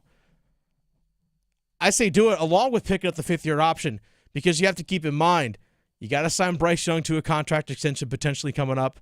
Obviously, there's J.C. Horn's money, but some of these other rookies that you have on your team, eventually they're going to get paid in a few years, and if you can actually lock up Ike Ekwonu now, it's only going to help you sign the young players that you draft this year in the future. If you can get it done now, great, but at least pick up his fifth-year option. That's an easy solution in my mind for the Carolina Panthers. It's The Drive with Tim Donnelly on 99.9. The Fan, Dennis Cox here for my friends over at Law Tigers. Folks, it's back. It's back, and it really is. It's better than ever. Well, what's back? Well, it's your chance to win a custom-built motorcycle. That's what's back, folks, because the Law Tigers, Tobacco Road Harley-Davidson, Shiny Side Paint, and your Carolina Hurricanes, they've all teamed up once again to give one lucky fan a custom Canales motorcycle. Custom-built motorcycle, folks. You can win it. This is the fourth time ever that the Canes have teamed up with Law Tigers to give away a motorcycle on the ice at the last game of the season. This time it's a custom build. That's pretty awesome. Go to caniacsbike.com. That's where you can register to enter for your chance to win the bike. You'll see pictures of the bike. It's absolutely gorgeous. It has got white wall tires. It's all decked out in Canes colors and logos, custom painted. Again, custom built motorcycle. It's an absolutely phenomenal bike. I can't win it. I can't. I'm not eligible. But you are. Go to caniacsbike.com. By the way, if you win this bike, hit me up. Hit me up. We'll go out for a ride together. I got my motorcycle at Tobacco Road Harley-Davidson. Phenomenal bike. We'll go out for a ride together. Just go to caniacsbike.com, folks. Enter for your chance to win. And tell a friend to tell a friend. It's gorgeous. Go win it. caniacsbike.com. Law Tigers is a network of independent law firms who are members of the American Association of Motorcycle Injury Lawyers. Law Tigers is not a law firm. It's The Drive with Tim Donnelly on 99.9 The Fan. We have our ladder challenge. Graham is struggling. I cashed in yesterday. It was 2 for 2 on my picks. Also, the ACC needs some love. On this Valentine's Day, ACC basketball really needs some love and a heck of a lot of help. We'll discuss that and more next. The Adam Gold Show. I felt like Philadelphia would win. And what we call that is, at least I do, blind squirrel theory. The game played out, sort of, as I thought it would. Not that me. never happens. Chiefs look like garbage. Well, I did not anticipate the Chiefs to be blown out. Embarrassing. But exactly what I thought would happen, happened. That never happened. The Adam Gold Show, weekdays starting at noon on 99.9 The Fan. Dear McDonald's, your breakfast menu? Fire. 10s across the board. I could be happy with anything, even though I ordered the same thing every time. Thanks for not judging me. I'll try something new next time. Maybe. Get your faves for less. Buy a sausage McMuffin with egg for $2.50. Add any size Sprite for $1.49. Price of participation may vary. Cannot be combined with any other offer or combo meal. Ba-da-ba-ba-ba. Progressive presents a testimonial of sorts. Hey, slow down! Oh, yeah? Well, you drive like my grandma. She's a very attentive and courteous driver who wears a seatbelt and always uses her turn signals. Now, she's also a talented painter and has very low cholesterol. Not that that has anything to do with her driving, just thought a more complete picture of who she is might be interesting. Anyway, have a nice day. Safe driver? Get Snapshot from Progressive and get a personalized rate based on how you drive. Progressive Casualty Insurance Company and Affiliates. Snapshot not available in California or from all agents. Surcharge possible for unsafe driving. Get ready. The Chatley Boat Show and Sale is coming to the State Fairgrounds this weekend at the Car Scott Building. It'll be filled to the max with boats ready for immediate delivery featuring Suzuki outboards. Shop center console, runabouts, deck boats, bass boats, pontoons, aluminum boats, and more, all under one roof. Boat Show only savings, discounts up to $12,000, factory rebates, and special financing on site. The Chatley Boat Show and Sale this weekend at the Carscott Building on the State Fairgrounds, featuring Suzuki Outboards, free admission and parking. See website for details. BillsHappen.com is not a lender. It does not make credit decisions. Must be 18 years old. Not available in all states. Honey, everything is so expensive, and our bills are piling up. You're telling me credit cards are maxed out, rent is due, and the car payment's right around the corner? We need some extra cash. We should do what my friend from work did. She went to BillsHappen.com and got the money she needed the next day. Our credit is not great. Are you sure that would work for us? Bills Happen is one of the largest personal loan networks. They can help people with all credit types get up to $5,000. Sounds like it's going to be a hassle. My friend said it was super easy. She did it right from her phone during her lunch break. If you have a regular source of income, you can be approved for a loan for up to $5,000, and your cash can hit your bank account the next day. Bills Happens lenders have millions of dollars to lend, regardless of your credit history. Guess what? I went to BillsHappen.com, and we're getting our money tomorrow. Wow, that's fast. Problem solved. If you need extra cash, go to BillsHappen.com. That's BillsHappen.com. BillsHappen.com. This is the story of the one who, as a maintenance specialist for a historic high-rise, knows that vintage charm historically needs constant attention. Which is why when it's time to upgrade turn-of-the-century mechanicals, they turn to Grainger. With easy access to 1 million-plus products and the scale to deliver when and where you need them. The right tools and supplies are never far away. So the one can keep that vintage building running like new. Call, click Grainger.com, or just stop by. Grainger, for the ones who get it done. Dort couldn't handle it. Proctor the other way, leading by 4. Speeding across midcourt. Looking cross court, not there. Up top for Malawach. Right back for Tyrese. Room to shoot. And he hits a 3.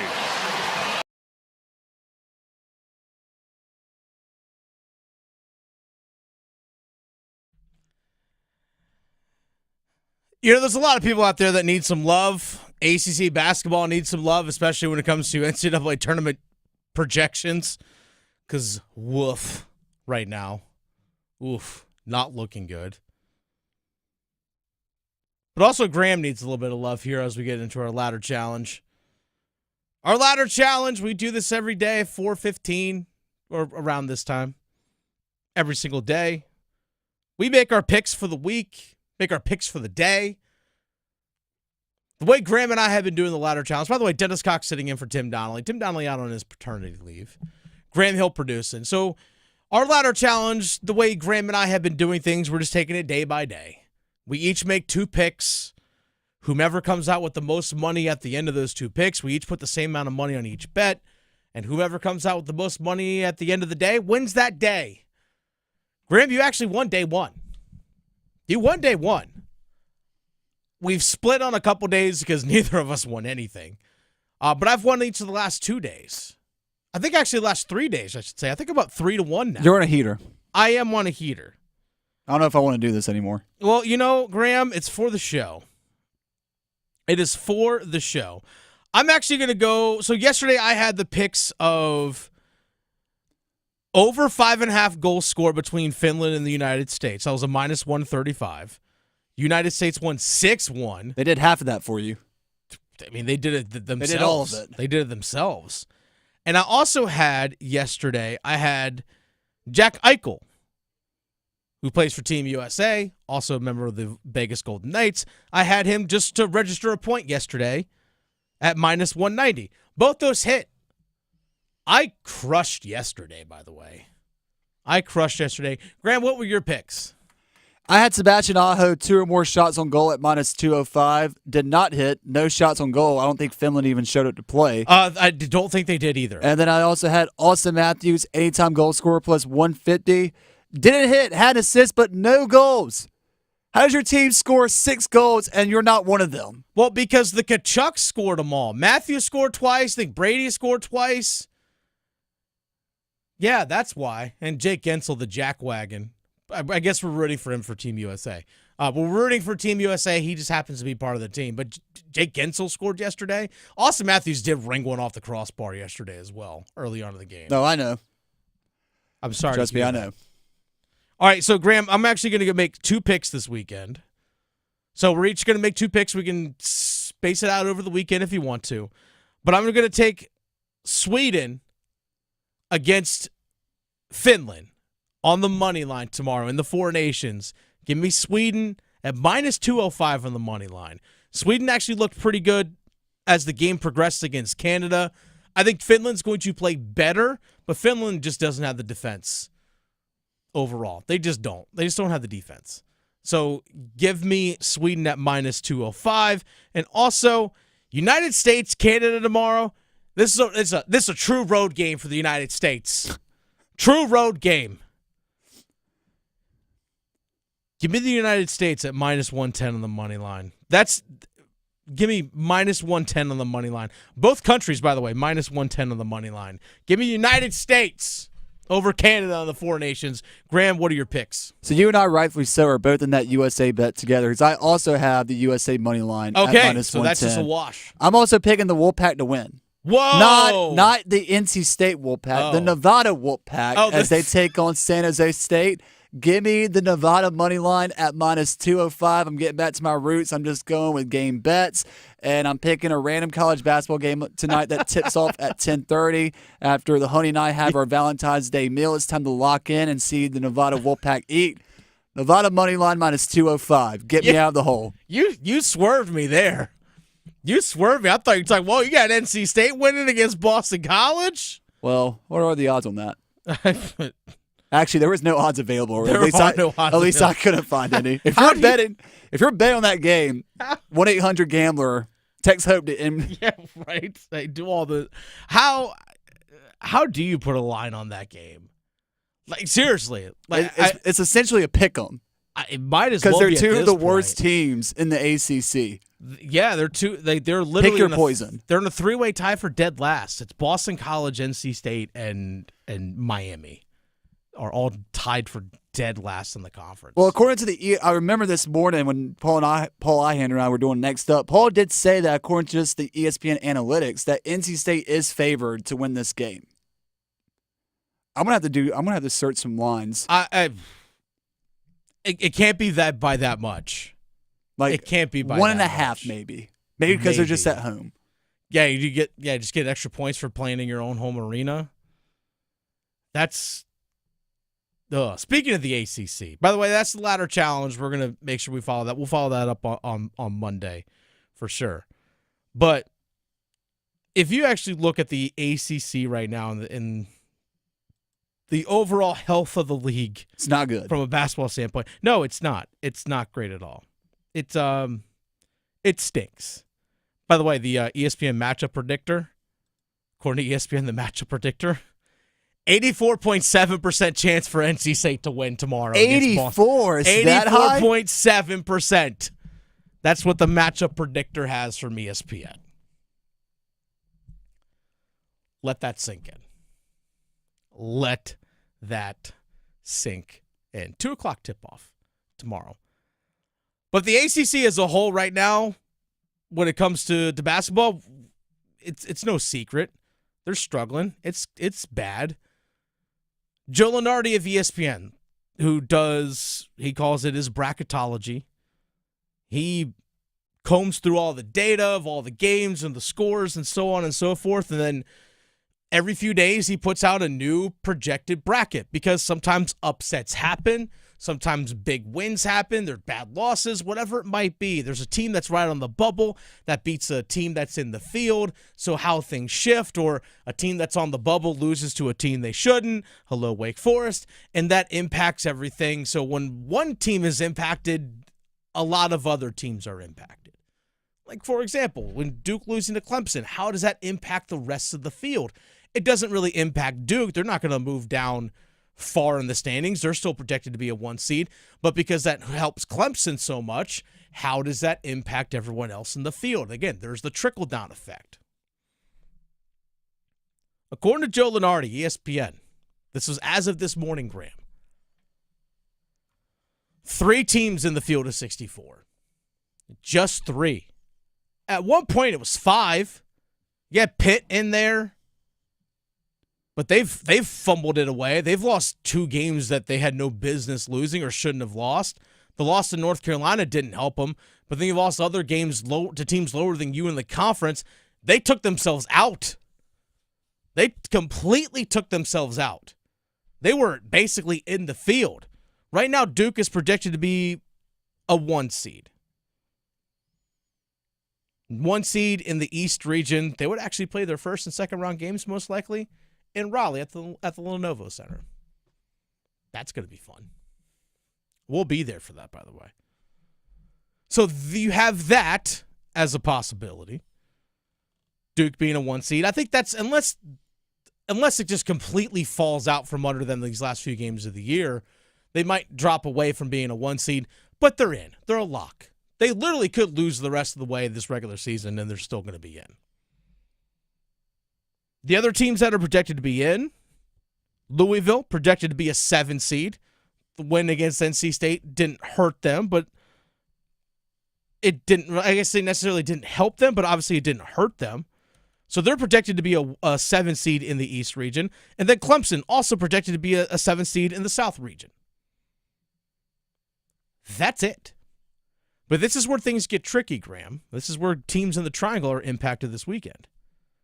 The first 4 teams out of the NCAA tournament, according to Joe Lunardi, the first 4 out: Virginia Commonwealth, VCU, SMU, this is in order, Virginia Commonwealth, SMU, Wake Forest, North Carolina. What a clubhouse. Those are the first, right? Those are the first 4 out. The last team in currently is Georgia. So North Carolina has teetered on the line of last 4 in, going to be playing games in Dayton just to get to the field of 64, to next 4 out, to right now first 4 out. So they've been teetering on the bubble. Flirting with disaster, as I like to call it. They are. But 2 of the schools that I mentioned that are right in front of North Carolina, SMU, Wake Forest, they play each other tomorrow. Yep, that's a big matchup in Dallas. 6 o'clock tip-off, Wake Forest at SMU. Wake Forest was in. They were in as of Monday. But then you blow a 16-point lead with 9 minutes to go against Florida State. Guess what? You put yourself squarely on the bubble. Their margin for error does not exist. At home, by the way. A place where you've played so good all season. Your only loss before that Florida State game was against Duke. And again, that's one of those losses where I don't think it hurts you too much, and for as terms of eyes of like the committee sitting on the bubble. But now, giving up that 16-point lead to Florida State, who has a below 500 record, yeah, that doesn't do yourself any favors. Losing at home to Duke in a close game, You're you can fine. respect that. You can live with that. You can respect that. It's Duke, the number 2-3 team in the country. But tomorrow, Wake Forest SMU is just like Pitt versus UNC from this past Saturday. Loser leaves town match. Loser leaves town match in the ACC. But this is also how things impact North Carolina. Okay, you need help if you're UNC. Obviously, you have to help yourself by winning. Your margin of error is as thin as Wake Forest and SMU's. And guess what? In the eyes of projections, you're behind those schools. Heck, you're behind those schools in the ACC standings already. Now, I understand that there's the caveat that schools can win the conference tournament and make the NCAA tournament that way. I get that. We all saw NC State, what they did last year. But if you actually are trying to get in as an at-large, where there's no questions, where you don't have to go into Charlotte going, all right, guys, we got to win 4 straight. Let's go. Well, you can't even win hardly back-to-back games during the regular season. So if you're North Carolina and you have to pay attention to that game massively, that game matters just as much to you as it does to Wake and SMU. Because if you take care of business on the road at Syracuse, which is first and foremost the thing you need to do. Yep. If you lose to Syracuse, the result of Wake Forest SMU doesn't matter to you at all.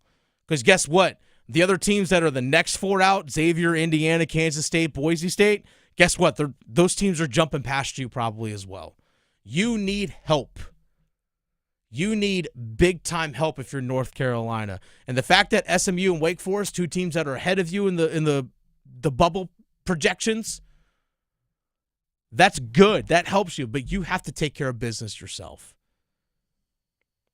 So by all accounts, there are 3 teams that are in the NCAA tournament for the ACC. Duke, Louisville, Clemson. And there are 3 other teams that are flirting with disaster, as Graham would like to say. For the ACC, SMU and Wake Forest, one of those teams gets eliminated this weekend. I'm calling right now, loser leaves town match between Wake Forest and SMU. And Wake Forest has struggled on the road. And they got to go to SMU. It's a must win. How do they bounce back from blowing a lead against Wake Forest, blowing a lead against Florida State? How do they bounce back when their season is on the line? These schools, SMU, Wake Forest, UNC, you have to play like you're in the ACC tournament. And the only way that you can actually truly make the postseason is you got to win out. You can't afford losses. You simply can't afford losses. Because if you look at SMU, okay, if they get past Wake Forest, great. You have other games this season against Notre Dame. Playing Clemson at home is not going to be easy. That's going to boost your resume. But then you play Cal, Stanford, Syracuse, Florida State. You have to have this one. Clemson's the last, that game against Clemson's the last one of pretty much not a gauntlet, but your last toughest opponent on your schedule. But I think if they lose to Wake Forest, they're going to get behind so many other teams that even a win against Clemson might not be enough. Doesn't matter, yeah. Doesn't matter. Wake Forest, I mean, this is really your last chance. I take that back. It's not necessarily their last chance, but they have 6 games left. At SMU tomorrow, that's massive. Then you're at State, home against Virginia, home against Notre Dame, on the road at Duke, and then home against Georgia Tech to finish the season. If they win all of their games with the exception of the Duke game, there's a chance, but it's not comfortable. They have to beat SMU tomorrow. I think it's the same situation. If Wake Forest doesn't beat SMU tomorrow, even if they beat Duke on the road, I don't know if that helps them enough. You're just already in a bad spot. Exactly. When you're a team and you can't even control your own destiny. Like when you win a game and, yeah, you want to celebrate a win, but you're like, all right, well, we got to see what's going on with SMU, Wake Forest. We got to see what's going on with Carolina, Syracuse, vice versa. Only thing you can do is take care of your own business. And UNC, the same thing. You play tomorrow against Syracuse, you got to win. Home against State next week, you got to win. Home against Virginia, at Florida State, home against Miami, at Virginia Tech. All of those have to be wins. If you lose at home against Duke, I don't know if that's going to knock you back down because it's a home loss against such a high-quality team. But if you win out, I think you're in. If you win out, I think you're in the regular season. That's a tough task. 19 wins on the season. Yeah. Or actually close to 20 because they have 14 now. If you win out, yeah. If you win out, it's 21. If you lose that last one to Duke, puts you at 20. 20? But that's the bare minimum. That's the bare minimum. They can't afford to slip up either. So, yeah, the ACC's got 3 schools right on the buzzer. 2 of them are right on the bubble. 2 of them might get in. None of them could get in. As Rob Brindamore would say, Canes head coach, can't take a breath. Can't take a breath. By the way, it's The Drive with Tim Donnelly on 99.9 The Fan. Dennis Cox sitting in for Tim Donnelly this afternoon. Speaking of not taking a breath, hope USA doesn't take a breath after their 6-1 beatdown of Finland yesterday. Jeez. By the way, that game was awesome. The 4 Nations, the NBA All-Star game, it's like the All-Star breaks this weekend. I couldn't care less about the NBA All-Star game. I really couldn't. It's not that entertaining. It's just not. It's fun, for the social media highlights, to be like, oh, look at this dunk, cool. But the NBA All-Star Weekend for me, it's just fallen down so much. But the way that the NHL has basically made their All-Star Weekend is playing this 4 Nations tournament, and the games, it's awesome. The intensity of play it feels like playoff games, which I think every league wants. Man, our best players playing in a big time spotlight, playing at playoff intensity. That's what you want. That's what you want. Your best players of your league playing at such high intensity in high-profile games, that's what your league wants. So to me, the NHL is doing it right with this Four Nations Cup. I understand there's the nervousness by coaches and front offices, owners, about, hey, do my players, could they get hurt? We saw Shea Theodore, the defenseman for the Vegas Golden Knights, playing for Team Canada, suffered a broken wrist. It's an unfortunate thing that happened. Wasn't a malicious play. Just a weird hit that he took trying to brace for a hit. Unfortunately suffered a broken wrist. He's going to be out for about 6 weeks or so. But we saw the United States roll yesterday up in Montreal against Finland. And guess who it was? It was Matthew Tkachuk. The Tkachuks Brady Tkachuk. The Tkachuks were driving the bus. They were. They actually put them on the same line together as the game went along. They actually put them together on the same line with Jack Eichel centering them. And man, I was like, goodness, this is a unit right here. These three, this is insane. An absolute unit. That line was. And it feels like prior to that line change, the U.S. was looking for a chance to generate more offense. Mm-hmm. Not that they weren't getting enough grade A chances. I mean, they ended up winning 6-1. But once they paired the brothers together, break glass in case of emergency, well, play Stone Cold Steve Austin's theme song, because it was like that. It was that impactful. 2 goals each between the two of them. They were phenomenal yesterday. And it's like, oh, that's the kind of player that you want on your team in like playoff games. Those are the kind of players you want. You may hate them, like, because they're on another team, but man, when they're on yours come playoff time, those are the kinds of guys you want. That was a heck of a performance last night from USA, especially in the third period. Right off the bat, 2 goals in like 26 seconds, 3 goals in the first 3 minutes of the period, and they eventually just ran away with it. They showed right from the beginning of the game they're going to be right up in teams' faces. Forechecking, getting under people's skin, playing with physicality. Canada-US tomorrow up in Montreal. Road game. Us against the world mentality for the United States up in Canada tomorrow. That whole bit, hey, we're going on the road, it's us against the world type thing, 100% what it is, and it's going to be fantastic. If you just love hockey, folks, go watch that. The good news for Team USA, between the two Tkachuks on one line, along with Jack Eichel, and then also between Austin Matthews paired with, I know fans are going to like me saying his name, Jake Gensel and Jack Hughes. It just shows how much of a potent attack Team USA has for the rest of this tournament. Yeah, the firepower is there. Their defense is actually their strength. Their defense and goaltending. Shout out Jacob Slavin. Darn right. By the way, the other game tomorrow, it's going to be Sweden-Finland. Finland, we talked about, again, lost 6-1 to the United States. I think it's going to be super cool seeing those two countries they're rival countries when it comes to sports. Just like U.S.-Canada. It's a rivalry between those two. Sweden got better as the game went along and forced overtime against Canada back on Wednesday night. I think Finland, they're going to regroup. Obviously, for United States, I'm sorry, for Canes fans, I should say, you want Sebastian Aho and Mika Rantanen to play well for Finland. You want Seth Jarvis to do well for Team Canada, which, by the way, they kind of shuffled their lines at practice today. They actually had Seth Jarvis on a line with Brad Marchand on the left wing, Seth Jarvis on the right wing, and Sam Bennett from the Florida Panthers. Spicy. That line's going to be in your face. Oh, man. I'm not going to lie. I hope Seth Jarvis takes a little bit of the edge that those guys play with and brings it back with them to the Canes. I would love to see that. Four Nations, that's how a league does it right when it comes to all-star competition. That's basically what it is. It's a glorified all-star tournament with country representation. And they've only played 2 games, and I was like, this is absolutely amazing. I'm jealous. Seeing it up in Montreal, just watching it on TV, I was like, gosh, this is so good. So good. If you're a hockey fan, just sit back, enjoy, get your popcorn ready. It's a fun weekend of sports, folks. Fun weekend of sports. We're going to dive into that here in 4 minutes with some real bold predictions of the sports weekend. Hello, I'm John Heister for John Heister Chevrolet in Fuquay-Varina. People are asking us, how are you selling so many cars all of a sudden?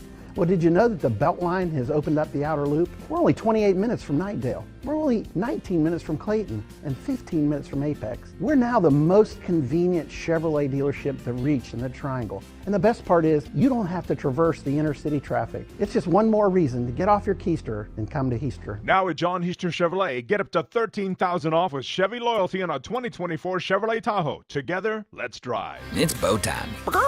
A leg and thigh dinner from Bojangles for just $5.99. Leg and thigh dinner from Bojangles for just $5.99. So crispy. So crispy. And juicy. And juicy. So much flavor. So much. Stop it.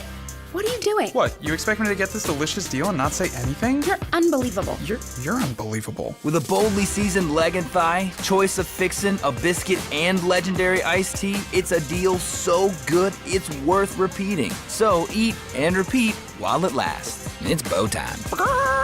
It's bow time.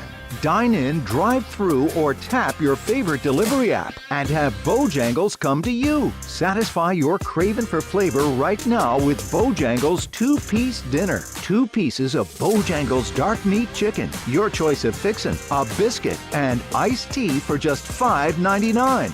That's right, just $5.99 for limited time at participating Bojangles. What are you waiting for? When you're hungry, it's always bow time. It's time for the Coastal Scholar Athlete of the Month. Hello, Creighton Blackwell here from Coastal Credit Union and 99.9 The Fan. Tonight we are at Green Level High School, and we're here to celebrate the newest Scholar Athlete of the Month, Lexi Taylor. My family is definitely like my biggest support through everything. My sister and my parents both support me through my hardest days and my best days, and they're always there to support me. Lexi's a phenomenal athlete, comfortable with whatever you ask her to do. She's strong, she's poised, she doesn't get flustered easily.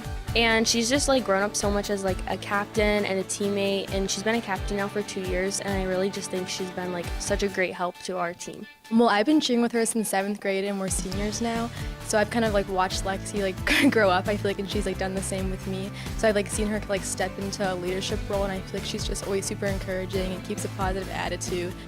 It means a lot to me to just be able to be recognized in such like a wide area with so many amazing athletes. So I just feel great to like feel like someone's like seeing all the hard work that I've been putting into my sport and my academics. So I'm very grateful for it. Congratulations, Lexi. For over 20 years, 99.9 The Fan and Coastal Credit Union have been recognizing scholar athletes at Triangle area schools. If you'd like to nominate a high school athlete, text AWARD to 919-860-5326. That's AWARD to 919-860-5326. We did hang a banner, 2 of them, that hadn't happened in 37 and 40 years. So let's have some respect for that part of it. Understand that we might not be having a great season, but we've done some pretty good things here.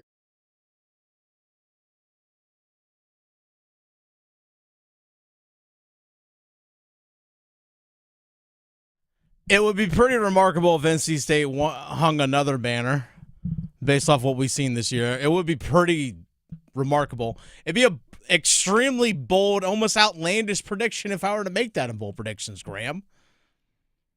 By the way, this is The Drive with Tim Donnelly on 99.9 The Fan. Dennis Cox sitting in for Tim Donnelly this afternoon. Graham Hill producing the show. By the way, if you missed any of the show, make sure you subscribe to the Best of the Drive podcast, wherever you get your podcasts, Apple, Spotify, you name it. Make sure you subscribe there. You can take us with us wherever you go. But also, we have 99.9 The Fan's YouTube page as well. You can go on there, leave comments. If you disagree with something, you can let us know. Tell us. Not afraid to hear it from you. We want to hear it from you.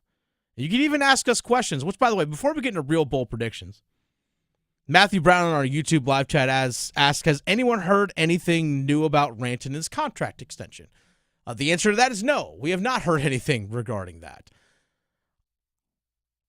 My gut tells me, actually, you know what? I'm going to make a bold prediction, Graham. Let's get into a bold prediction here. I'm going to start it off with the hockey. Bold prediction. We'll see a trade in the NHL during the Four Nations tournament. By the way, our system of checks and balances here on Real Bold Predictions. If I say something that truly is a bold prediction, you'll hear Graham's horn. Pause. But you'll hear Graham's horn. Or you hear if it's not bold enough, you'll hear the not bold enough buzzer. So I'm going to give the bold prediction, the real bold prediction, that someone will get traded during the Four Nations. Now, the Four Nations, 2 games are played tomorrow in Montreal. Then next week, the middle part of next week, it shifts to Boston, where we get 2 more round-robin games plus a championship game. I think we heard Elliot Friedman of Sportsnet talk about this last week. Or actually, maybe it was earlier this week. Talk about, hey, teams are going to use this as kind of like a de facto trade deadline. This is an opportunity for teams to really discuss, hey, what do you need? An evaluation process, because you get to see some of these guys paired together that we're not used to seeing. True. There's some of that, which I don't know how many of these guys get moved. I take that back. We saw Mikko Rantanen get traded. JT Miller playing for the United States has been traded already. So, very good point. But I think it's an opportunity for teams to really sit back and sit there and say, all right, well, who are we and who can we be? And I think it's a chance for teams, general managers, to talk with their pending unrestricted free agents. Hey, what's a deal? Hey, we want to bring you back. What's a deal going to look like? What's the term length? How much per year? If what you're thinking that you can get on the market exceeds what we're willing to pay, then I might look to trade you. Or vice versa. Teams are going to say, hey, we would like to offer you a contract extension. Sure, let's do it. Player signs a contract extension. That probably takes them off the trade market. We even saw the Dallas Stars actually earlier today signed one of their guys, Sam Steele, to a 2-year contract extension at $2.1 million per year. Signed a contract extension today. That was announced. That's the kind of stuff I think we're going to see a little bit more of. And general managers and teams are going to be cognizant of what's going on with the tournament. They don't want to... Basically, they'll announce their deals when games aren't being played because they don't want to take away from the actual competition on the ice. I think teams are going to respect that because they know what's best for the league.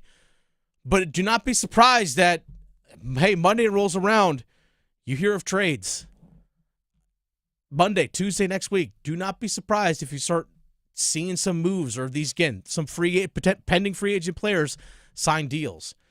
Because if I have a pending free agent that's maybe not looking to re-sign with the team, then I might trade them. See if I can get something back in return. All things that is just going to shape the trade deadline coming up. Speaking of, here's a real bold prediction for you in trades. But again, to answer the question again from Matthew Brown about Mikko Rantanen, no, we have not heard anything about a contract extension. Not yet. Speaking of real bold predictions, Graham, the Carolina Panthers will make another trade before the trade deadline. I'm sorry, the Carolina Hurricanes will make a trade before the trade deadline.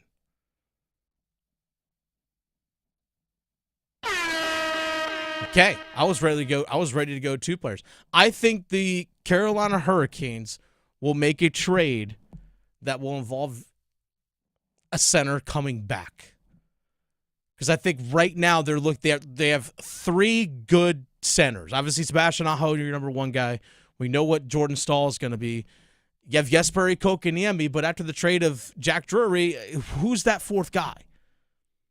That's a big-time question. Who is that number 4 center? When you get into the playoffs and you're on the road, you have to be able to rely on that number 4 center in any situation, whether it's to possibly win a face-off if you're in the defensive zone after an icing, or just be able to rely on that quote-unquote 4th line to get minutes.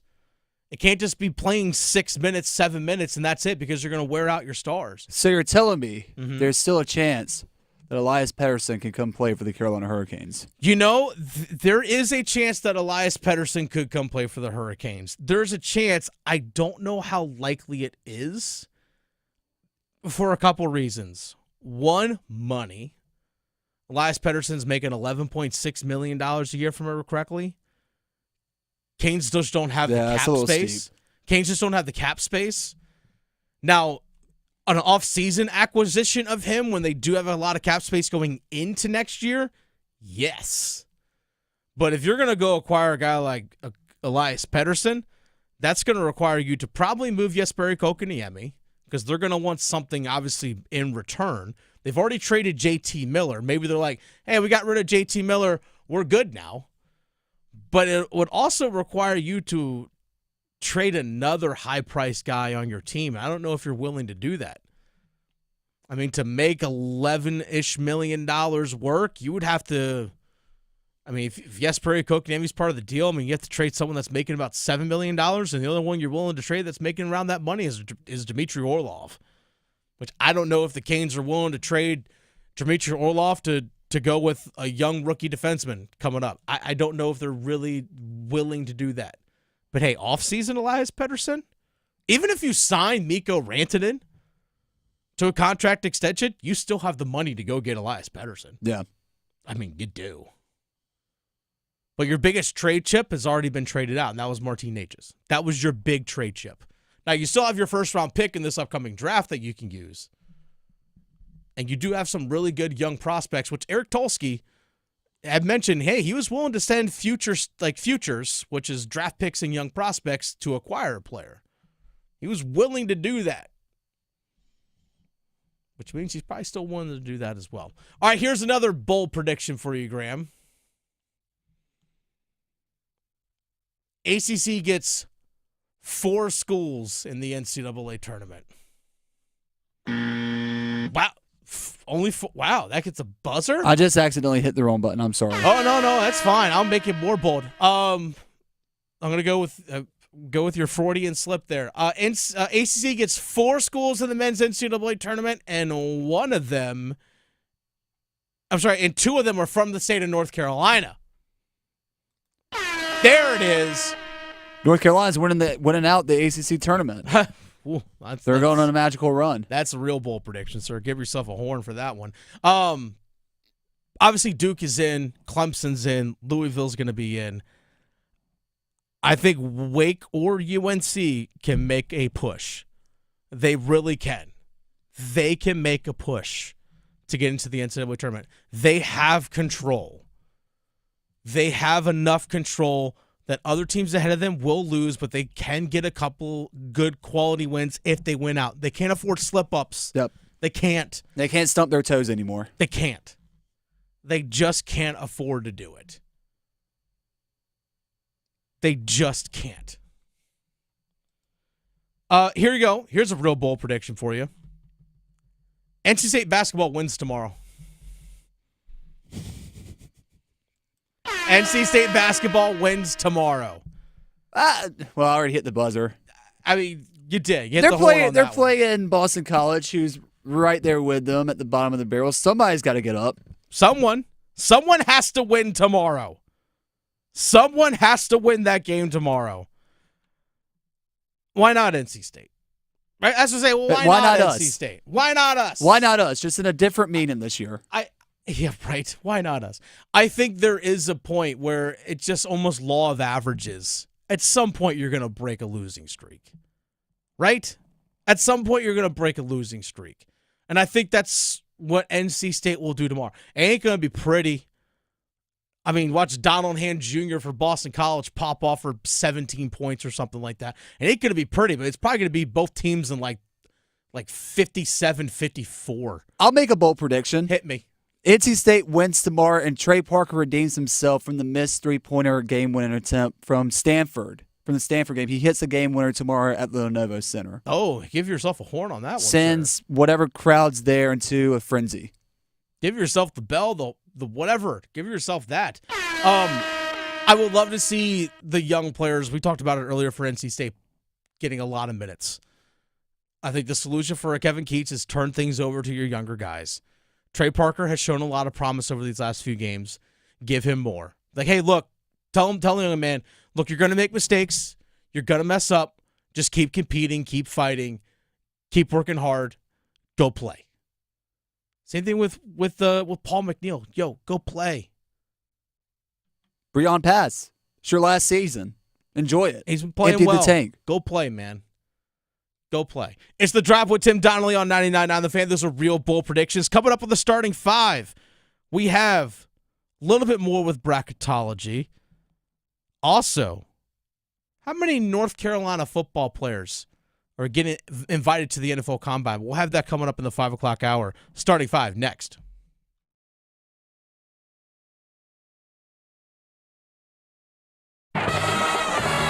The Pack Therapy Podcast is in session thanks to First Horizon Bank. Tim Donnelly here, host of The Drive, alongside Wolfpack legend Casey Morsell. Every episode is your chance to score inside information on the Pack. We'll set you up for Wolfpack games all season long. And we break down the ACC competition, what to watch for as we roll towards the tournament madness. Plus special guests to keep Wolfpack hope alive. Follow and subscribe to Pack Therapy wherever you discover your favorite podcast or watch on YouTube. Everyone deserves a fast and reliable connection, one that helps better their everyday through the things they value most: friends and family, education and career. A connection that opens pathways to opportunity and builds roads to a better future. At Spectrum, we're committed to delivering just that every single day. Because with the right connection, anything is possible. That's Life Unlimited. That's Spectrum. Hey everybody, Paul Ihander with 99.9 The Fan for FanDuel. March is almost here, and college basketball is reaching its most exciting stretch of the season. Right now, new customers on FanDuel get $150 in bonus bets when your first $5 bet wins. That's $150 extra bucks to bet on everything from conference clashes to tournament upsets and even who's cutting down the nets. If you've been waiting to join FanDuel, there is no better time. The app is easy to use, and when you win, you get paid instantly. I know, because I've done it. Visit FanDuel.com/Paul. That's Paul with a capital P. And get in on the college hoops action before March takes over. 21 plus and present in North Carolina. First online real money wager only. $5 first deposit required. Bonus issued as non-withdrawable bonus bets which expire 7 days after receipt. Restrictions apply. See terms at sportsbook.fanduel.com. Gambling problem? Call 877-718-5543 or visit morethanagame.nc.gov. Get ready. The Chatley Boat Show and Sale is coming to the State Fairgrounds this weekend at the Car Scott Building. It'll be filled to the max with boats ready for immediate delivery featuring Suzuki outboards. Shop center console, runabouts, deck boats, bass boats, pontoons, aluminum boats, and more, all under one roof. Boat show only savings, discounts up to $12,000, factory rebates, and special financing on site. The Chatley Boat Show and Sale this weekend at the Car Scott Building on the State Fairgrounds, featuring Suzuki outboards, free admission and parking. See if you're a winner every night. Watch live lottery drawings on WRAL TV's 11 o'clock news. That's right, Carolina Pick 3, Carolina Pick 4, and Carolina Cash 5 numbers every night on WRAL TV's 11 o'clock news. See if you're a winner before you go off to bed. Get your lottery numbers live every night. North Carolina Education Lottery. Only on WRAL TV's 11 o'clock news. This hour of the Triangle Sports Leader is powered by Ritchie Law Firm, injury lawyers. Ritchie Law is on top of it. Go to ritchielaw.com. That's ritchielaw.com. WCMC HD1 Holly Springs. Take us with you on the radio, Instagram, TikTok, Alexa, and YouTube. 99.9 The Fan, the Triangle Sports Leader. I'm WRAL meteorologist Amy Wilmoth. Pretty nice out there for Valentine's Day. At least we have the sunshine. Temperatures hovering around 50 this afternoon. Partly cloudy overnight tonight. Temperatures will stay in the low 30s overnight tonight. And then some showers possible Saturday, especially later in the day, with high temperatures staying in the upper 40s. Weather update brought to you by Newcomb & Company, where your comfort is their business. Visit newcombandcompany.com. 5 o'clock check of your money. Dow Jones closes the day down 165 points at 44,546.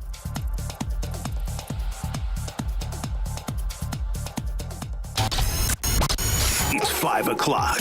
Time to serve up the biggest sports stories of the day. Here comes your starting five. It's The Drive with Tim Donnelly on 99.9 The Fan. Dennis Cox sitting in for Tim Donnelly this afternoon. Graham Hill producing the show. I know everyone is on the way home, scrambling to get to the store and buy the flowers because you forgot Valentine's Day. That's okay, folks. I might give you some solutions here in a little bit. We're all about solutions here in the starting five. Starting with number 5. Count them. 1, 2, 3, 4, 5. Oh, what is he Johnson! Miss! Rebound, Seminoles! There's still 6 seconds to play. Wake has to foul. A dunk from Thomas! That was the sounds of Florida State beating Wake Forest the other day. And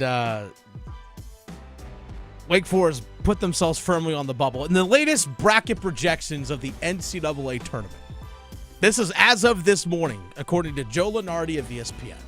The latest bracket projections. Let's see, I'm already in NFL draft mode.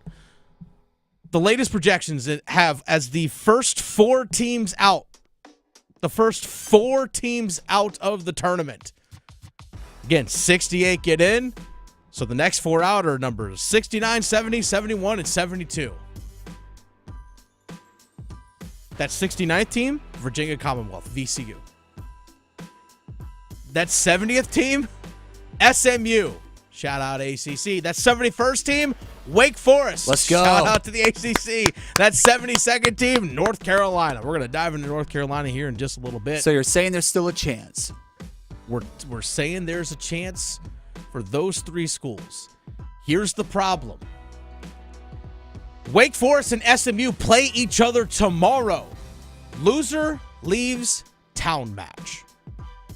Loser leaves town match. If you lose this game, Wake, SMU, the loser of that game, sorry, there's just too much of an uphill battle to climb to try and get back in the conversation of making the NCAA tournament. And guess what? I'm not saying winning tomorrow guarantees that you're in, but winning tomorrow allows you to still stay in line to get into the club. That's what you're fighting for. A right to still stay in line, to keep your place in line. They have what they call bid stealers, a team that is projected to be outside of the field, wins their conference tournament. Well, guess what? That bumps that last at-large team, they get bumped out because someone stole their bid. So even if you are projected in the field of 6 to 8, there's still no guarantee. But at least you're still in the conversation. Tomorrow's a massive day for the ACC.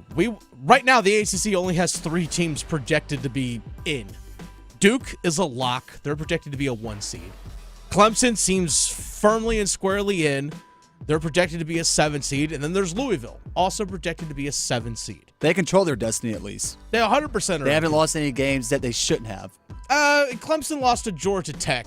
Oh, I did forget. Okay. They did lose that game, but guess what? They've built up enough good graces and enough good wins that you can take that loss. Like a win against Duke. Win against Duke. A blowout win against North Carolina, a team that's on the bubble. But this is a big weekend for the ACC. Right now, Wake Forest, SMU, tomorrow's a playoff game. And again, just because you win doesn't mean you're in tomorrow, but a loss certainly knocks you out. You're playing your way to get in. You're playing your way again. You're playing for the right to still stand in line to get into the club. That's what that is. You haven't been kicked out by the bouncer yet. Not yet. No, you go out of line. You're not welcome here. No, you have a chance to stay in line. Time for you to go home, bud. All right, that's number 5. Let's get to number 4. 1, 2, 3, 4. All together. You got to pass. It's something you don't do well. Up and down the ice. That's not the Finns game. Eichel to Tkachuk. Score! Second of the game for Brady Tkachuk. Brady Tkachuk was a dude. Was that dude yesterday. I know his brother Matthew Tkachuk scored a couple times. I know Canes fans really don't like Matthew Tkachuk, and that's totally understandable. Yeah. That's 100% understandable. But when that guy's on your team, you love him. You love them when they're on your team. United States last night, 6-1 win over Finland. The third period is where they separated themselves. Believe it or not, Finland actually scored the first goal of the game. Took a little bit, United States, to kind of, again, get their feet wet, get their bearings right, kind of settle in. Little odd man rush for Finland. They scored. That was really it. That's all they got. The United States controlled the puck. They were heavy on their forecheck. They were all around the net. They were get under your skin type game. I mean, they have a lot of guys that play with a quote-unquote edge. So to say great sandpaper, however you want to describe it. They have those guys on the team. Brady Tkachuk and Matthew Tkachuk are two of those guys. JT Miller's that guy. Vincent Trocheck, former Carolina Hurricane, is that guy. They have the dudes that do that aren't afraid to get in your face. Oh, and they also just happen to be very, very talented players. And then you also throw in there the lights out speed and skill of Jack Hughes and Austin Matthews and then Jack Eichel. I'll throw all those guys in the mix. Jake Gensel, that guy too. This team is stacked. Oh, and by the way, Jacob Slavin was the great anchor yesterday. The anchor of that team. He was great yesterday. He was putting shots on net that guys were redirected and everything. He was good. It just looks like Team USA, all the players that make up that roster, it's like they've been playing on the same team for a majority of their careers. Yeah. Like the chemistry's there. They're gelling well. And I also liked how at the end of some plays last night, you saw them get in the face of some Finland players. Oh, almost yeah. Like it was obviously they weren't throwing the gloves or nothing, but it was kind of like a face-off type environment where it's like get in their face a little bit and say, hey, back off our goalie. There's some of that. They treated it like it was a playoff game. It felt like a playoff game. Both of them have. With the Sweden-Canada game from a couple nights ago also felt like a playoff game. Tomorrow's going to be intense. That's all you want out of this. Well, 100%. 100%. And overall, I think the league, even just after these first two games, is super happy with what's going on. I don't know what the TV ratings are or anything like that, but everything has just been fun to watch, from the skill level on the ice, the level of play. I mean, normally when you're going against another team's quote-unquote third line or fourth line, you're not going against all-star players generally. I mean, unless the team's just absolutely loaded. But, I mean, teams are throwing their quote-unquote fourth lines out there, and you're like, yeah, that's most teams' like first or second line in the NHL. And, like, that's the fourth line? That's wild. That's absolutely crazy. I mean, gosh, for Team Canada, I'm sorry, for Team USA yesterday. I mean, you had Vincent Trocheck and Dylan Larkin on a fourth line yesterday. I was like, Dylan Larkin, like one of the leading scorers for the Detroit Red Wings and their captain. That's a fourth line? I could think of so many NHL teams out there right now, the Chicago Blackhawks, that would love to have Vincent Trocheck playing on their fourth line. Seriously. Like, that's a fourth line? Oh, okay. But that's the fun part about this tournament, is that there's no rest out there for any of these guys. Like, you're not like, okay, we're a top line to go against a fourth line. There's no mismatch. There's no real mismatch out there. It's so fun. And the intensity level at which they play. Tomorrow, again, if you're a hockey fan, you have Sweden, Finland tomorrow at 1 o'clock, which is a rivalry matchup. Then it's Canada, United States tomorrow at 8 o'clock. Tune in, sit back, have fun. I now have some buddies that I'm in a group chat with just to discuss the Carolina Hurricanes. They're now like actually planning out watch parties. Like, okay, what's the next game? Oh, we got Sweden and Finland this upcoming weekend. Let's get together and watch it. Next time USA plays, let's have a USA watch party. Yes. Do it. It's a fun weekend of sport. I always say, we've heard Tim say it as well, appreciate greatness. I also say just appreciate not the greatness of an individual team, but just the collection of talent that the league has put together. This is something that was not just league initiated, but also player initiated as well. The players wanted this. The players wanted this. So, of course, they're going to treat it with the highest regard. If it's something that they wanted, they're going to bring their A game. I think tomorrow's both games should be close. I'm curious as to see, once the regular season resumes for the NHL, if all these players right now, granted, hopefully nobody gets hurt, knock on wood, have kind of a competitive step or just an extra step to the rest of their teammates that are taking the time off right now. They're actually enjoying their break, whereas these guys are keeping their competitive nature. Yeah, that's a good question. I don't know what the fallout's going to look like. Maybe it's the competitive juices were so ramped up that they almost kind of, when they come back, they almost kind of like, oh, all right, let me take my little break here, my little moment. Or you didn't really shut it down. Man, that was fun. I'm ready to get back on the ice. Yeah, but it's a change of scenery for these guys because you're playing with different players. You're wearing a different jersey, so it might just be a little refreshing just to, hey, you're still playing, but switch things up for a little bit. Just kind of shake it up for a couple days or for a couple weeks, and then you're right back to it with your crew. It's fascinating. I'm in love. I'm just loving it. Absolutely loving it. All right, that's number 4. Let's get to number 3. Dort couldn't handle it. Proctor the other way, leading by 4. Speeding across midcourt. Looking cross court, not there. Up top for Malowacz. Right back for Tyrese. Room to shoot. And he hits a 3. Tyrese Proctor's been great lately, by the way. I think he's averaging about 18.5 points over the last 4 games or so. Yep. Last 5. Last 5. If I remember correctly. My apologies to Tyrese. He's been great for them. He's really has elevated his play, and I love the versatility that he has added to his game, being able to work off the ball, being able to catch and shoot, along with still creating his own shot and creating stuff for others. I think he's really has added a lot to his game, and I think he's a massive piece for Duke basketball. But Duke basketball, even though they had a 21-point win against Cal the other day, it felt incomplete, if that makes sense. They were coming off a loss against Clemson. You wanted to see how they bounce back, but they weren't playing against the toughest of competition against Cal. And I think there's an opportunity for Duke basketball this weekend as they are at home. Graham, you're going to be there tomorrow at home against Stanford to elevate things on the defensive end of the floor. Jon Scheyer, this is what he said post-game along with John Roth on the Blue Devil Sports Network, talking about being able to accomplish a lot more things defensively and still having room to grow. Yeah, I thought so, and I also thought they missed some shots, and we let them in our paint too easy. We fouled jump shooters 3 times. The offensive rebounding, they're really good, and we did a good job. After the initial, I thought we gave up some offensive rebounds initially, but for the most part, in the second half, I thought we covered that up and did a better job. But I think there's still a lot there, John. We have to get better at, and look, they shot 41% in the second half, so our defense was very different for me in the first and second half, and that can't change when I sub. That can't change as the game wears on. We have to be very consistent with that.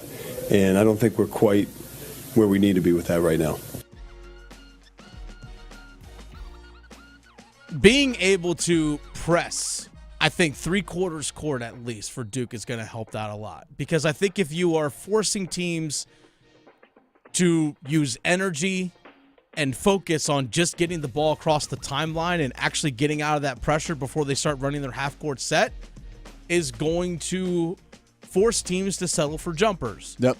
I think if teams are able to just to bring the ball up the floor, now granted, shooting at a high efficiency is going to help you set up your press, which I think obviously Duke is certainly capable of doing that. But if they're able to press a little bit more often, maybe Stanford is crossing the midline with 21 seconds left on the shot clock, and they're still having to force themselves to get out of pressure.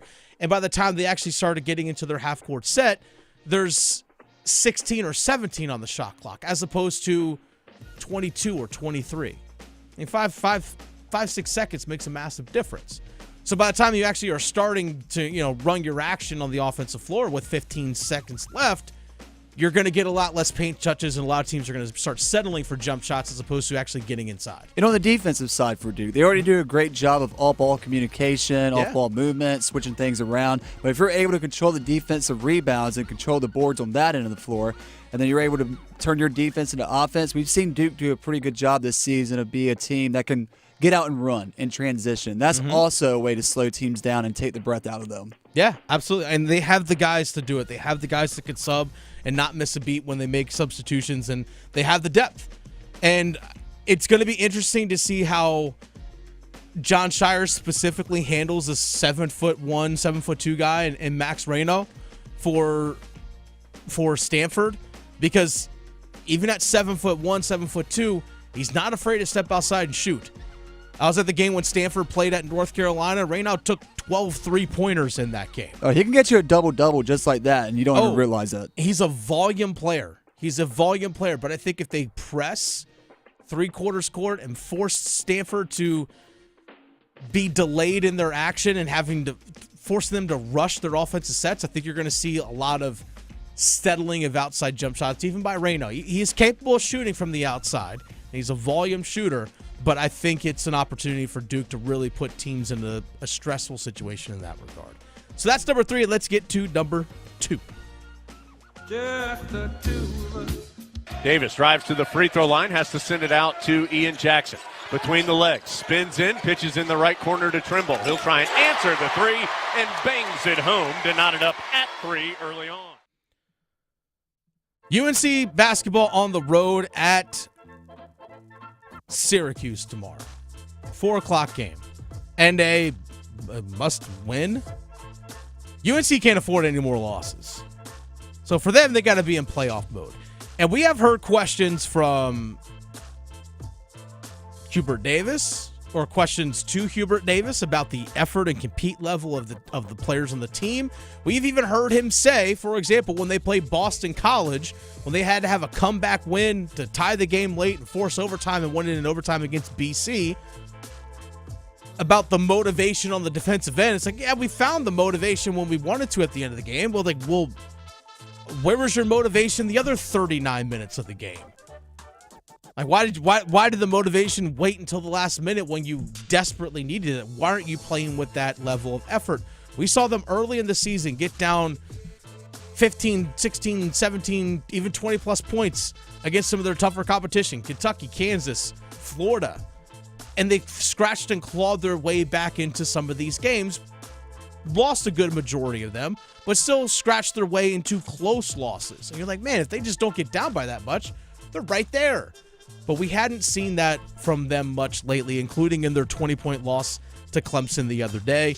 And this is Hubert Davis. After the game, he was asked by Adam Smith, Inside Carolina, about his team's willingness to fight.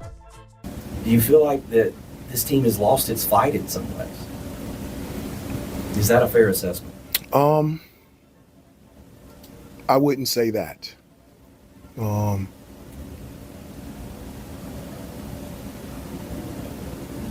I would not say that.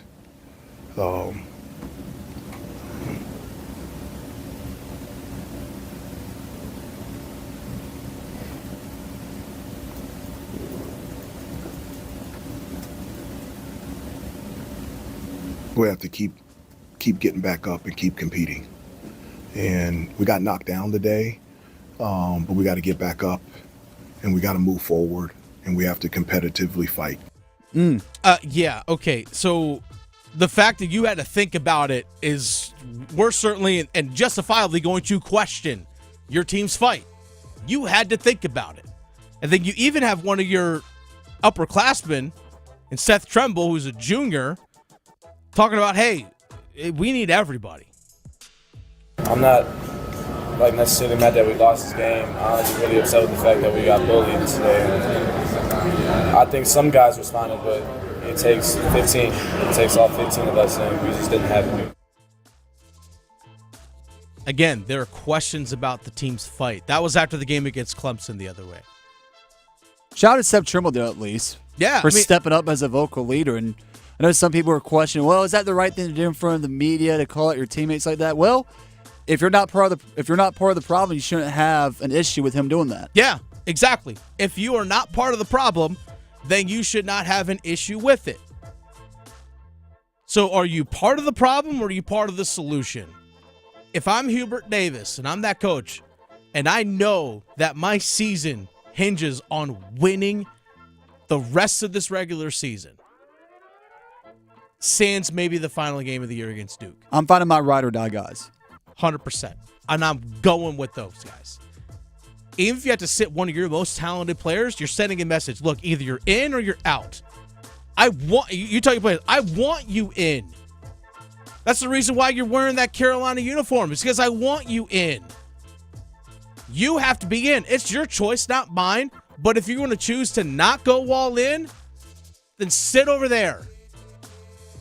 I'll go with the 6, 7, or 8 guys that are going to go all in. Because realistically, Carolina still has a chance. They do. They still have a chance. If they win out, they do. And they make a deep run in the ACC tournament, they can get into the field of 64. Yeah. That's what you're playing for. That's what you need. Hubert Davis has to send that message. To me, that's the solution. All right, speaking of solutions, let's get to number one. Rises up, blocked away. Mignio Jr. collects, whips it up top. Parker. He steps into a high arc and connects. NC State tomorrow at home against Boston College. This is someone's got to win. Someone has to win. And both of these teams are tied with Miami for the worst record in the ACC. Now, for them, they're probably still thinking, you know what, big picture, we have to scratch a claw just to get into the ACC tournament, let alone the NCAA tournament. But if I'm Kevin Keats, my solution to my losing skid, having lost 9 straight, 11 of 12, including a bad loss, 91-66 the other night against Louisville. I mean, bad. Your worst loss of the season so far. Bad loss. You got to turn to the young guys. Like you say, worst loss of the season. Your worst loss of the season on top of extending your longest losing streak is NC State under this head coach. It's just compounding. 9 games. Not great. Kevin Keats on the Wolfpack Sports Network with Matt Chasnow and the crew after the game, post game, did discuss about some things that he did offensively, but just again, they're just not good enough. I thought we did some good things. I mean, we made 11 threes, 11 for 19 from 3. We were 11 for we were 11 for 33 from 3, which is not great. And then obviously we made some free throws. I thought we did some good things. We had 14 offensive rebounds, but it just wasn't good enough when you're playing against a team like them who can score the basketball. Like, our defense needed to be very good tonight and wasn't very good for the first time in a long time. The solution, in my mind, got to turn to the younger guys. Look at the guys that came off the bench and played well for you in that game. Trey Parker, 13 points. Paul McNeil, 12 points. Those are both freshmen. Those are guys that you got to start leaning towards. You got to start playing your younger guys, because if you're Kevin Keats, you have to start looking at, you know what, if I do come back next year, if you do get that chance, you have to make sure that the young, talented guys on your team come back. You have to start valuing those young guys. Out of the 61 points that you were able to scrape out against Louisville, 44 of those were scored by your bench. Let that sink in for just a little bit. So if you're Kevin Keats and you're thinking about roster management, you got to let some of these guys know that, hey, if you're willing to come back next year, this team is yours for the taking, like a Trey Parker, who's emerged here in the last little bit of the season. Paul McNeil came off the bench, was able to put together a couple of points. Ish Doof. You don't want these guys sitting around thinking to themselves, okay, even when this season's clearly out of our hands, we're still not able to get playing time. What do I have to owe this program coming back next season? Yeah. And then you're really in a bad spot, because there's going to be a lot of roster turnover next year as it is. You got to have some sort of sustainability, just some sort of positives going into next year. There are a lot of seniors on that team. And they have to find some ways in order to make sure that they get those guys to stay. They have to find and get those young guys to stay, because there's a lot of older guys that are leaving just graduation, out of eligibility. Jaden Taylor, Michael O'Connell, Bill Middlebrooks, Brendan Huntley-Hatfield, Dontrez Stiles, Breon Pass, who's played great. He had 12 points off the bench the other night, 10 in the first half in the game against Louisville. All those guys are going to be leaving. I think Marcus Hill might get a year of eligibility back with the whole NCAA JUCO ruling thing, but there's no guarantee of that either. So you have a lot of guys that are going to be moving on after this year. You have to really start incorporating those young guys if it's something that you think is going to keep them around, and put them in situations where, like you had Trey Parker against Stanford the other day, on the floor, closing things out, gets a good look at a three-pointer. It just didn't fall. It rattled in and out, popcorn out. We'll see how things work. I would start leaning more on your young guys. It's The Drive with Tim Donnelly on 99.9 The Fan. Dennis Cox sitting in for Tim Donnelly this afternoon. Dennis Cox here with my friends at ESPN Bet Sportsbook. As football winds down, college basketball is gearing up. Fans are ready to see which teams will prove they are ready to shine in March and who will be seen in San Antonio. You can get in on all the action from tip-off to the final whistle at ESPN Bet Sportsbook. Right now, new ESPN Bet Sportsbook customers can bet $10 to get $100 in bonus bets and unlock 30 days of ESPN Plus. Download the app and sign up with the promo code Radio100 to get started today. Must be 21 plus. Gambling problem? Call 877-718-5543 or visit morethanagame.nc.gov. Terms and conditions apply. See app for details. It's The Drive with Tim Donnelly on 99.9 The Fan. We need a couple numbers game contestants, folks. It's Valentine's Day. Valentine's Day is right here. We have an Adam and Eve gift basket. That's right, an Adam and Eve gift basket on the line. Last chance to win one because Valentine's Day is here, so spice up your love life with a trip to Adam and Eve. Visit any 6 Triangle Adam and Eve locations where pleasure begins and passion never ends. We need 2 contestants, 919-860-5FAN, 919-860-5326. In order to win the prize, you got to play the numbers game. To play the numbers game, you got to call 919-860-5326. Numbers game coming up next. Move your sports day forward. They felt that they couldn't get there with Marty Necas and Jack Drury. That's what a trade is. It wasn't going to work with those 2 guys. But perhaps with Mikko Rantanen and Taylor Hall, it does work. And maybe that window just got a little bit bigger. Time will tell. Time will tell. That is the biggest elephant in the room. This is a new era of Carolina Hurricanes hockey. Get set up. Join Next Up with Paul Ihander. Mornings at 9 on 99.9 The Fan, the Triangle Sports Leader. Texting privacy policy and terms and conditions posted at textplan.us. Texting enrolls for recurring automated text marketing messages. Message and data rates may apply. Reply stop, opt out. Consult a doctor prior to use. Wow, you look amazing. What have you been doing? I'm sure you've heard of Ozempic, Wegovy, and the other GLP-1 medications, right? Well, I found this great company called Zelfie. If you qualify, their providers can prescribe medications like Ozempic and Wegovy and other GLP-1 medications that are 80 to 90% less expensive, all 100% online. I can get GLP-1 medications for 80 to 90% less and do it all online? No doctor's office or pharmacy? Yes, Zelfie can provide semaglutide or tirzepatide, the active ingredients in Ozempic and other expensive GLP-1s, but for 80 to 90% less and shipped directly to your door. How do I get started with Zelfie? Just send them a text. Text CARE to 200-300 to get started today with Zelfie. Get the same active ingredients in Wegovy or Ozempic, but for 80 to 90% less and 100% online. Don't wait. Text CARE to 200-300 right now for a link to your exclusive offer. Text CARE to 200-300. That's CARE to 200-300. CARE to 200-300. It's bow time. A leg and thigh dinner from Bojangles for just $5.99. Leg and thigh dinner from Bojangles for just $5.99. So crispy. So crispy. And juicy. And juicy. So much flavor. So much. Stop it. What are you doing? What? You expect me to get this delicious deal and not say anything? You're unbelievable. You're unbelievable. With a boldly seasoned leg and thigh, choice of fixin', a biscuit, and legendary iced tea, it's a deal so good it's worth repeating. So eat and repeat while it lasts. It's bow time. It's bow time.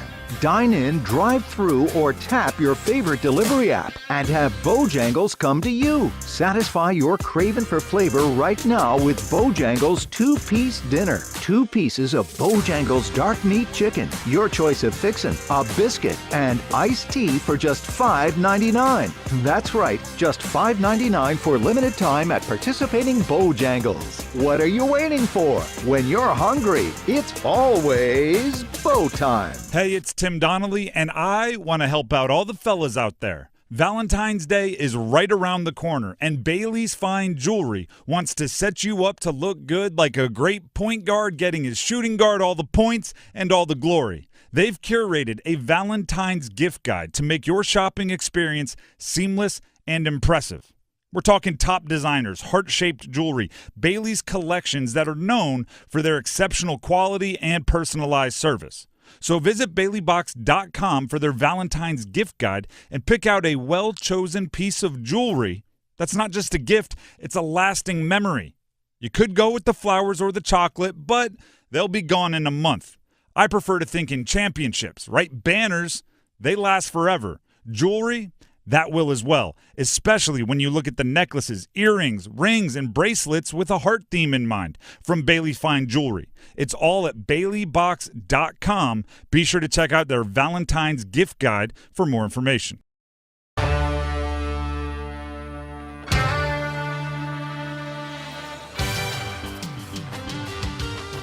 It's The Drive with Tim Donnelly on 99.9 The Fan. Dennis Cox sitting in for Tim Donnelly this afternoon. Graham Hill producing. It's time for the numbers game. We have an Adam and Eve gift basket on the line. Valentine's Day, it's right here, folks. It's today. Spice up your love life with a trip to Adam and Eve. Visit any 6 Triangle Adam and Eve locations where pleasure begins and passion never ends. We have 2 contestants. We have Eric in Wake Forest. We have Isaiah in Wake Forest, an all Wake Forest matchup. Let's go to Eric first. Eric, this is something that we ask every single Friday when it comes to the numbers game. What are you looking forward to most this weekend, but keep it sports related? I guess NBA All-Star Weekend. Hopefully we get a good slam dunk contest in whatever format that they're using this weekend. Let's go NBA All-Star. Okay, Eric's all in on the NBA All-Star game. By the way, Graham will choose which answer he likes. Whichever answer Graham likes, that person will go first in the numbers game. Graham, do you have any questions for Eric regarding the All-Star Weekend? No questions for Eric. Specifically said the dunk contest. Let's go to Isaiah in Wake Forest. Isaiah, what are you looking forward to most this weekend, but most specifically has to be sports related? I got to say the Tar Heels game tomorrow. I hope they gotta win this game. So, yeah. They most certainly do have to win this one. All right, Graham, what say you? I'm all local. No offense to Eric. I got to go with Isaiah and Wake Forest with Carolina basketball game tomorrow just because it's must-win matchup. 100% on the road in Syracuse. Got to have it. Got to have it. Eric, stay on the line. Don't you worry. You will have your chance here to play. But we're going to go to Isaiah in Wake Forest. All right, Isaiah, here are the 4 categories in which you have to choose from, sir. We have NFL, born on Valentine's Day. Pretty straightforward. These are players born on Valentine's Day. NFL, related to Valentine's Day. Something in their name might be related to Valentine's Day. NBA, not my real name. So players that go by a different name that might not actually be their true name. And also NHL, Hurricanes only. I'll say NFL related to Valentine's Day. Okay, NFL related to Valentine's Day. Here's how this works. There's going to be 30 seconds on the clock. I'm going to give you the name of the player and the team in which he plays for or played for. You have to give us the jersey number. Try to get as many as you can correct in 30 seconds. You do have 1 pass. Isaiah, any questions? No, sir. Okay. All right. Your time starts, Isaiah, when you hear the horn. Jordan Love, Green Bay Packers. 10. Correct. Zay Flowers, Baltimore Ravens. 4. Correct. Priest Holmes, Kansas City Chiefs. Can you repeat that? Priest Holmes, Kansas City Chiefs. Pass. Devin Singletary, New York Giants. 26. Correct. Eddie Lacy, Green Bay Packers. 46. Incorrect. Priest Holmes, Kansas City Chiefs. 23. Incorrect. Eddie Lacy, Green Bay Packers. 25. Incorrect. Priest Holmes, Kansas City Chiefs. 45. Close. You were close on these ones. You got Jordan Love correct at 10. You got Zay Flowers correct at number 4. Devin Singletary correct at 26. Eddie Lacy were 27 with the Green Bay Packers. 27. You said 26. You said 25. You're right there knocking on the door. And Priest Holmes for the Kansas City Chiefs was a stud, but unfortunately a lot of injuries riddled his career. But Priest Holmes wore number 31 for the Kansas City Chiefs. Okay. So there you go. Those are you got 3 out of 5. Solid score, Isaiah. Stay on the line. That brings us to Eric in Wake Forest. Eric, are you there, sir? Yes, sir. All right, Eric, you have 3 categories remaining to choose from. You have NFL, born on Valentine's Day.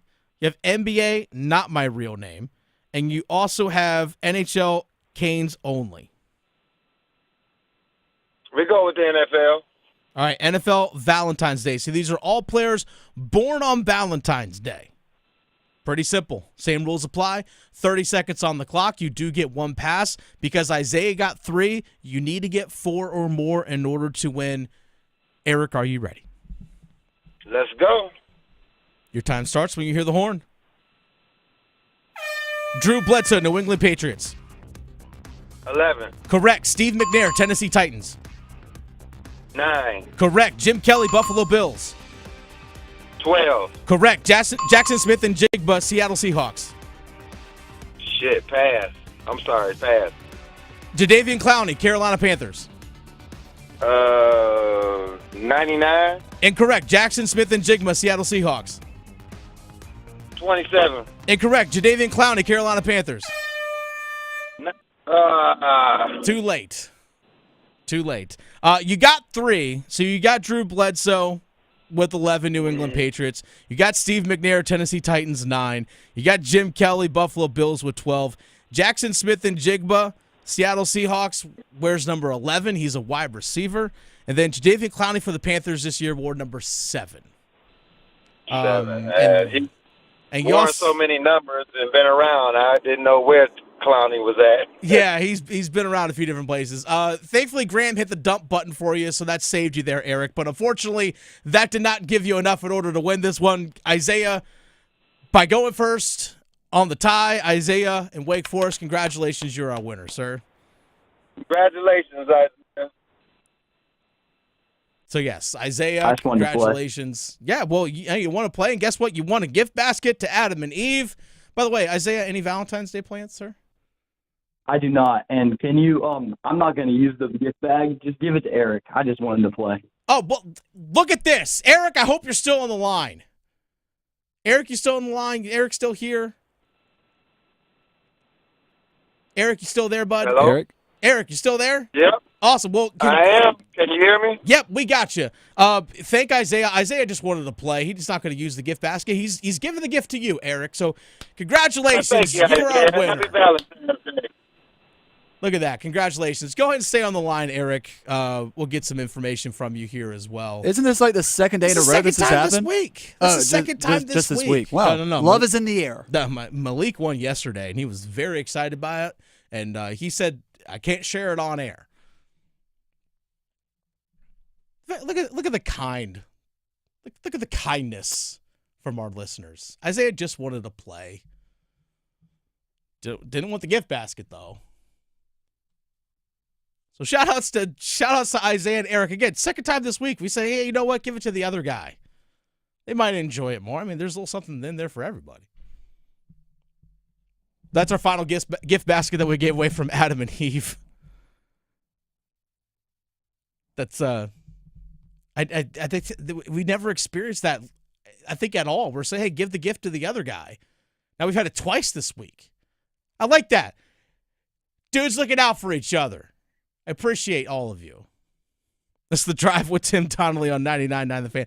Was not expecting that. Was not expecting that at all. By the way, real quick note, local tie here when it comes to the NFL. The NFL Combine is actually coming up here in about a week and a half, 2 weeks. The NFL Combine taking place up in Indianapolis. There are 6 North Carolina players that were invited to the NFL Combine to participate. Running back Omarion Hampton, tight end Bryson Nesbitt, defensive lineman, 2 defensive linemen, Javari Ritchie as well as Kamon Rucker, linebacker Power Eccles, and defensive back Elijah Hussey were all invited to the Combine. There were 329 players invited to the Combine this year. Not everyone is going to get drafted. I think there's roughly about 255, 256 players, somewhere around that get drafted every year, depending on what composition picks and all that look like. But 329 players invited to the Combine, 6 of them from North Carolina. Kamon Rucker actually did suffer a broken fibula in the Tar Heels' final regular season game, the regular season finale, I should say, against NC State. So he's still recovering from that. But even if you aren't participating in the actual drills, you could still interview with teams that do your measurables, all that different kind of stuff. NC State did have 1 player invited to the Combine. Offensive lineman Anthony Belton was invited to the Combine. He was also a member of the Senior Bowl as well. So Anthony Belton not only had an opportunity to play in the Senior Bowl and actually practice in front of scouts and general managers, he's also going to continue at the NFL Combine. That's a great thing for a player where you can actually not only go to the Combine but still play in the Senior Bowl and being able to really put yourself out there in front of coaches and they can actually see what kind of progress you make. You build relationships with coaches and general managers because you never know who's going to draft you. You also never know what team you might eventually end up on, or a general manager takes a new job. Good thing to build those relationships. And also East Carolina defensive back, Siobhan Revel Jr., he was invited to the combine as well. He actually suffered a knee injury early in the year in practice against it was actually in practice back in September. I remember he had a pick 6 in the App State game. I was at that game covering it. But projected early in the year before the injury toward his ACL that he was projected to be possibly a late first-round pick. Who knows if he slides into the second round? Pretty good player. Has all the physical measurables that you want in a corner, like 6'3", 195 pounds, that type of guy. But great to see him getting invited out to the combine as well. So again, shout out to everyone out there who is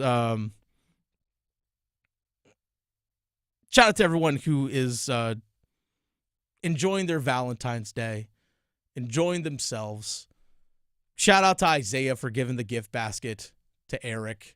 Guys just looking out for each other. People looking out for each other, and I love it. Something we have to do this weekend, or tonight, looking out for the weekend, we got to make picks. We have that next here on The Drive. It's Heart Month. I'm Tim Donnelly, and I'm joined by Dr. Andrew Sampson of Wake Med Heart and Vascular. Doctor, how are heart murmurs treated? And if untreated, what additional issues can be expected? So not all heart murmurs require treatment. There are so-called innocent murmurs that are not going to have any effect on your health at all. Of the ones that do, often they require fixing of a heart valve or a structural issue within the heart. And that can be done using either traditional open heart surgery or a catheter-based approach, minimally invasive. If left untreated, valvular heart disease can result in heart failure, which it typically manifests as shortness of breath, lightheadedness, swelling, fatigue, just feeling lousy in general. Definitely want to avoid getting heart failure. Thank you, Dr. Sampson. We appreciate the information. If you have any questions about heart murmurs or heart failure, visit wakemed.org. That's wakemed.org.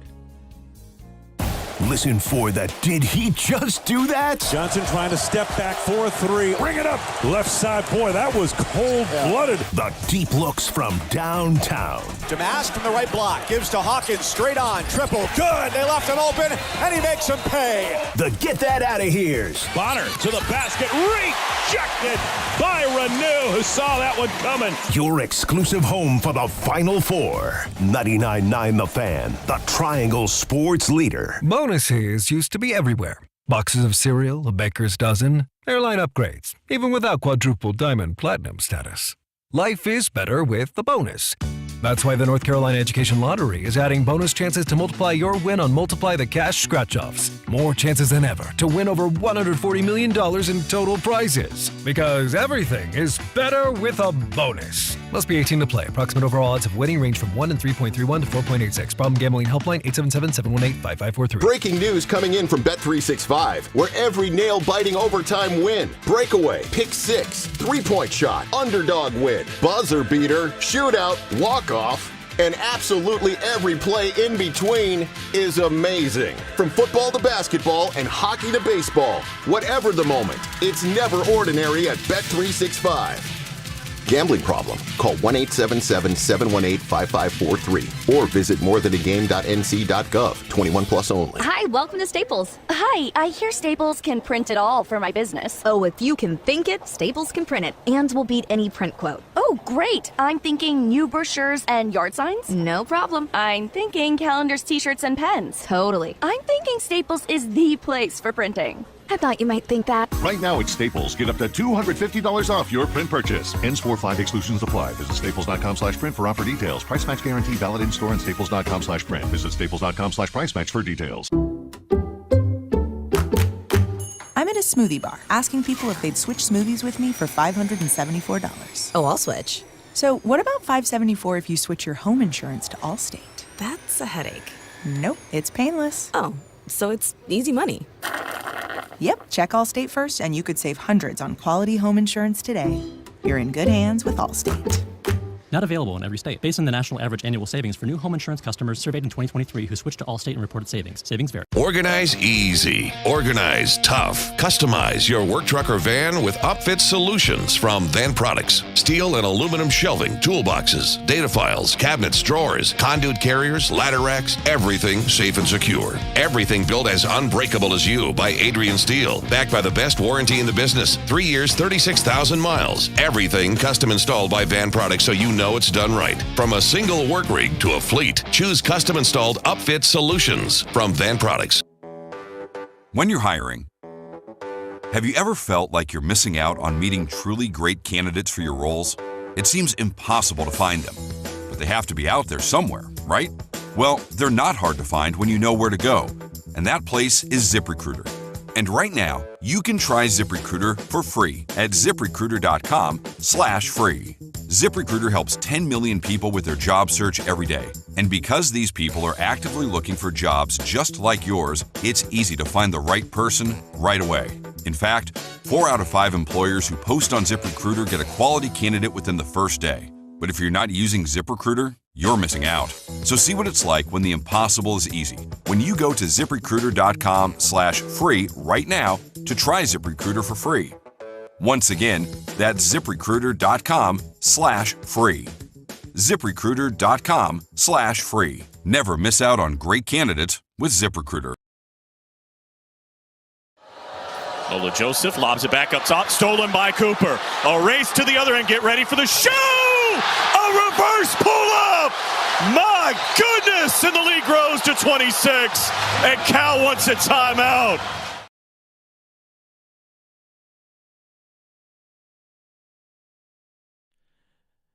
It's The Drive with Tim Donnelly on 99.9 The Fan.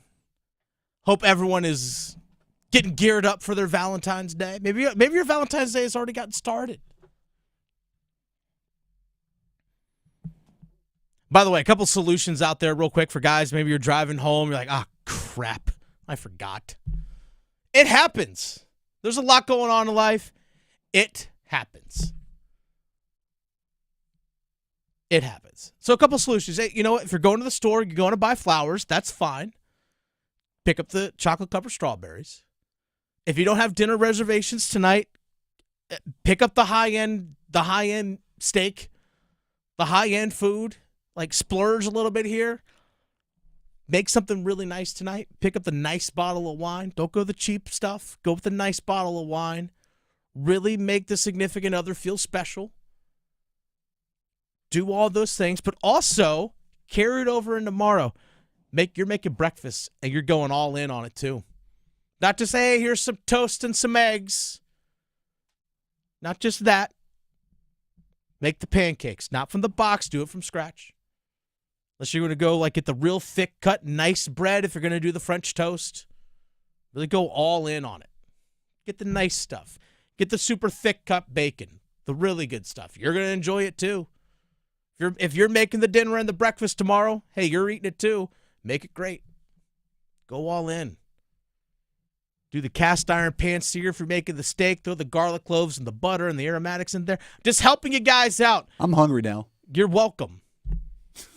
And if you need the gift, concert tickets, stand-up comedy shows, it's great. Just go on your phone, boom. Hey, babe, this is what I got us. Check your email.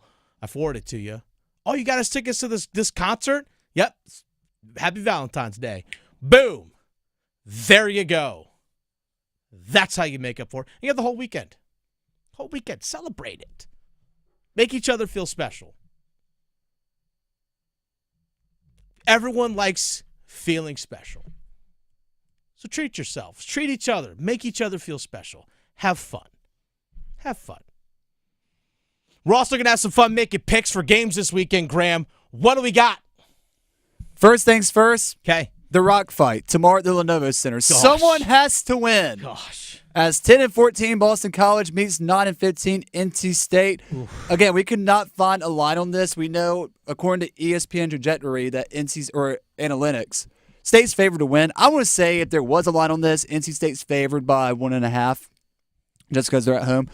Either way, you can listen to play-by-play coverage on our family station, Mix 101.5, with pregame coverage beginning at 1 and tip-off at 2. I'm saying State wins just because, my gosh, you have to, please. I'm going to go State. State wins this one as well, and I don't feel great about it, but I'm going to go NC State wins this one as well. I think it's going to be an uglier type game. I mean, it might be a 57-54.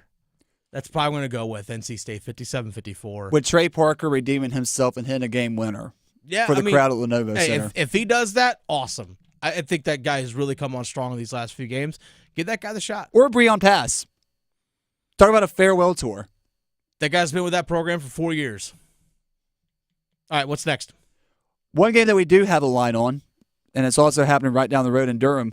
Number 3, Duke versus Stanford. The Blue Devils are a 21.5-point favorite. You can listen to play-by-play coverage on 99.9 FM HD2, 620 AM Buzz Sports Radio in the Durham area. Pre-game coverage begins at 2:30, and tip-off is at 4. Duke takes care of this one. They're up to 21.5-point favorites against Stanford. Yep. Yeah, Duke wins easily. I think there are different things that don't necessarily show up in a stat sheet that Duke should use as a measuring stick in this game, is limiting paint touches for Stanford. How many turnovers? Turnovers obviously show up in the stat sheet, but are you allowing Stanford and other teams to get into the lane cleanly? Even though, like, for example, Cal got some open looks, just didn't hit them. Right. Some of the stuff they got away with defensively isn't going to happen against a good team. So I think there are different things that Duke should work on, but I mean, Duke should win this one by 21. Fair enough. This next one, it's not a local college basketball game, but it is a big-time college basketball game. Don't get it confused with the Iron Bowl. Number 1, Auburn versus number 2, Alabama. Oh, man. This is where College Game Day is going to be at tomorrow. Alabama is a slim 1.5-point favorite. You can listen to play-by-play coverage on this game, actually, or on the fan of this game, with pregame coverage beginning at 3:45 and tip-off at 4, so you can bounce around between the NC State-Boston College game and the Duke-Stanford game for this one. That's Auburn, Alabama. This is legit 1-2. These are, again, 2 of the top 3 teams in the country. And you can definitely say 1-2. That's where they're currently ranked right now. This one's going to be a barn burner. I'm going to go Alabama in this one for the simple fact that they're at home. Just the home court advantage. Just give me Alabama at home. And it might be, I'm going to go 84-81. Alabama at home. That's going to be a banger of a matchup. When it comes to a Nate Oates squad and a Bruce Pearl squad, it's hard to go with a bad pick either way. But give me number 1 Auburn on the road. Okay, all right. Or taking down their rival Alabama. All right, I dig it. I dig it, Graham. I like it. Let's come back locally. This is the later game of the evening here in the Triangle, as it is North Carolina versus Syracuse. This is a televised broadcast at 6 o'clock on ESPN. I was able to find a line on this. Carolina is this is at Syracuse. It's My at apologies. Syracuse, yep. Carolina, though, is still a favorite on the road by minus 5.5. Yeah, Syracuse is a below 500 team. I think they're 11-14, which is the inverse of what North Carolina is, 14-11. I'm going to take North Carolina in this one. It's not going to be pretty. No, I don't think it's going to be pretty either.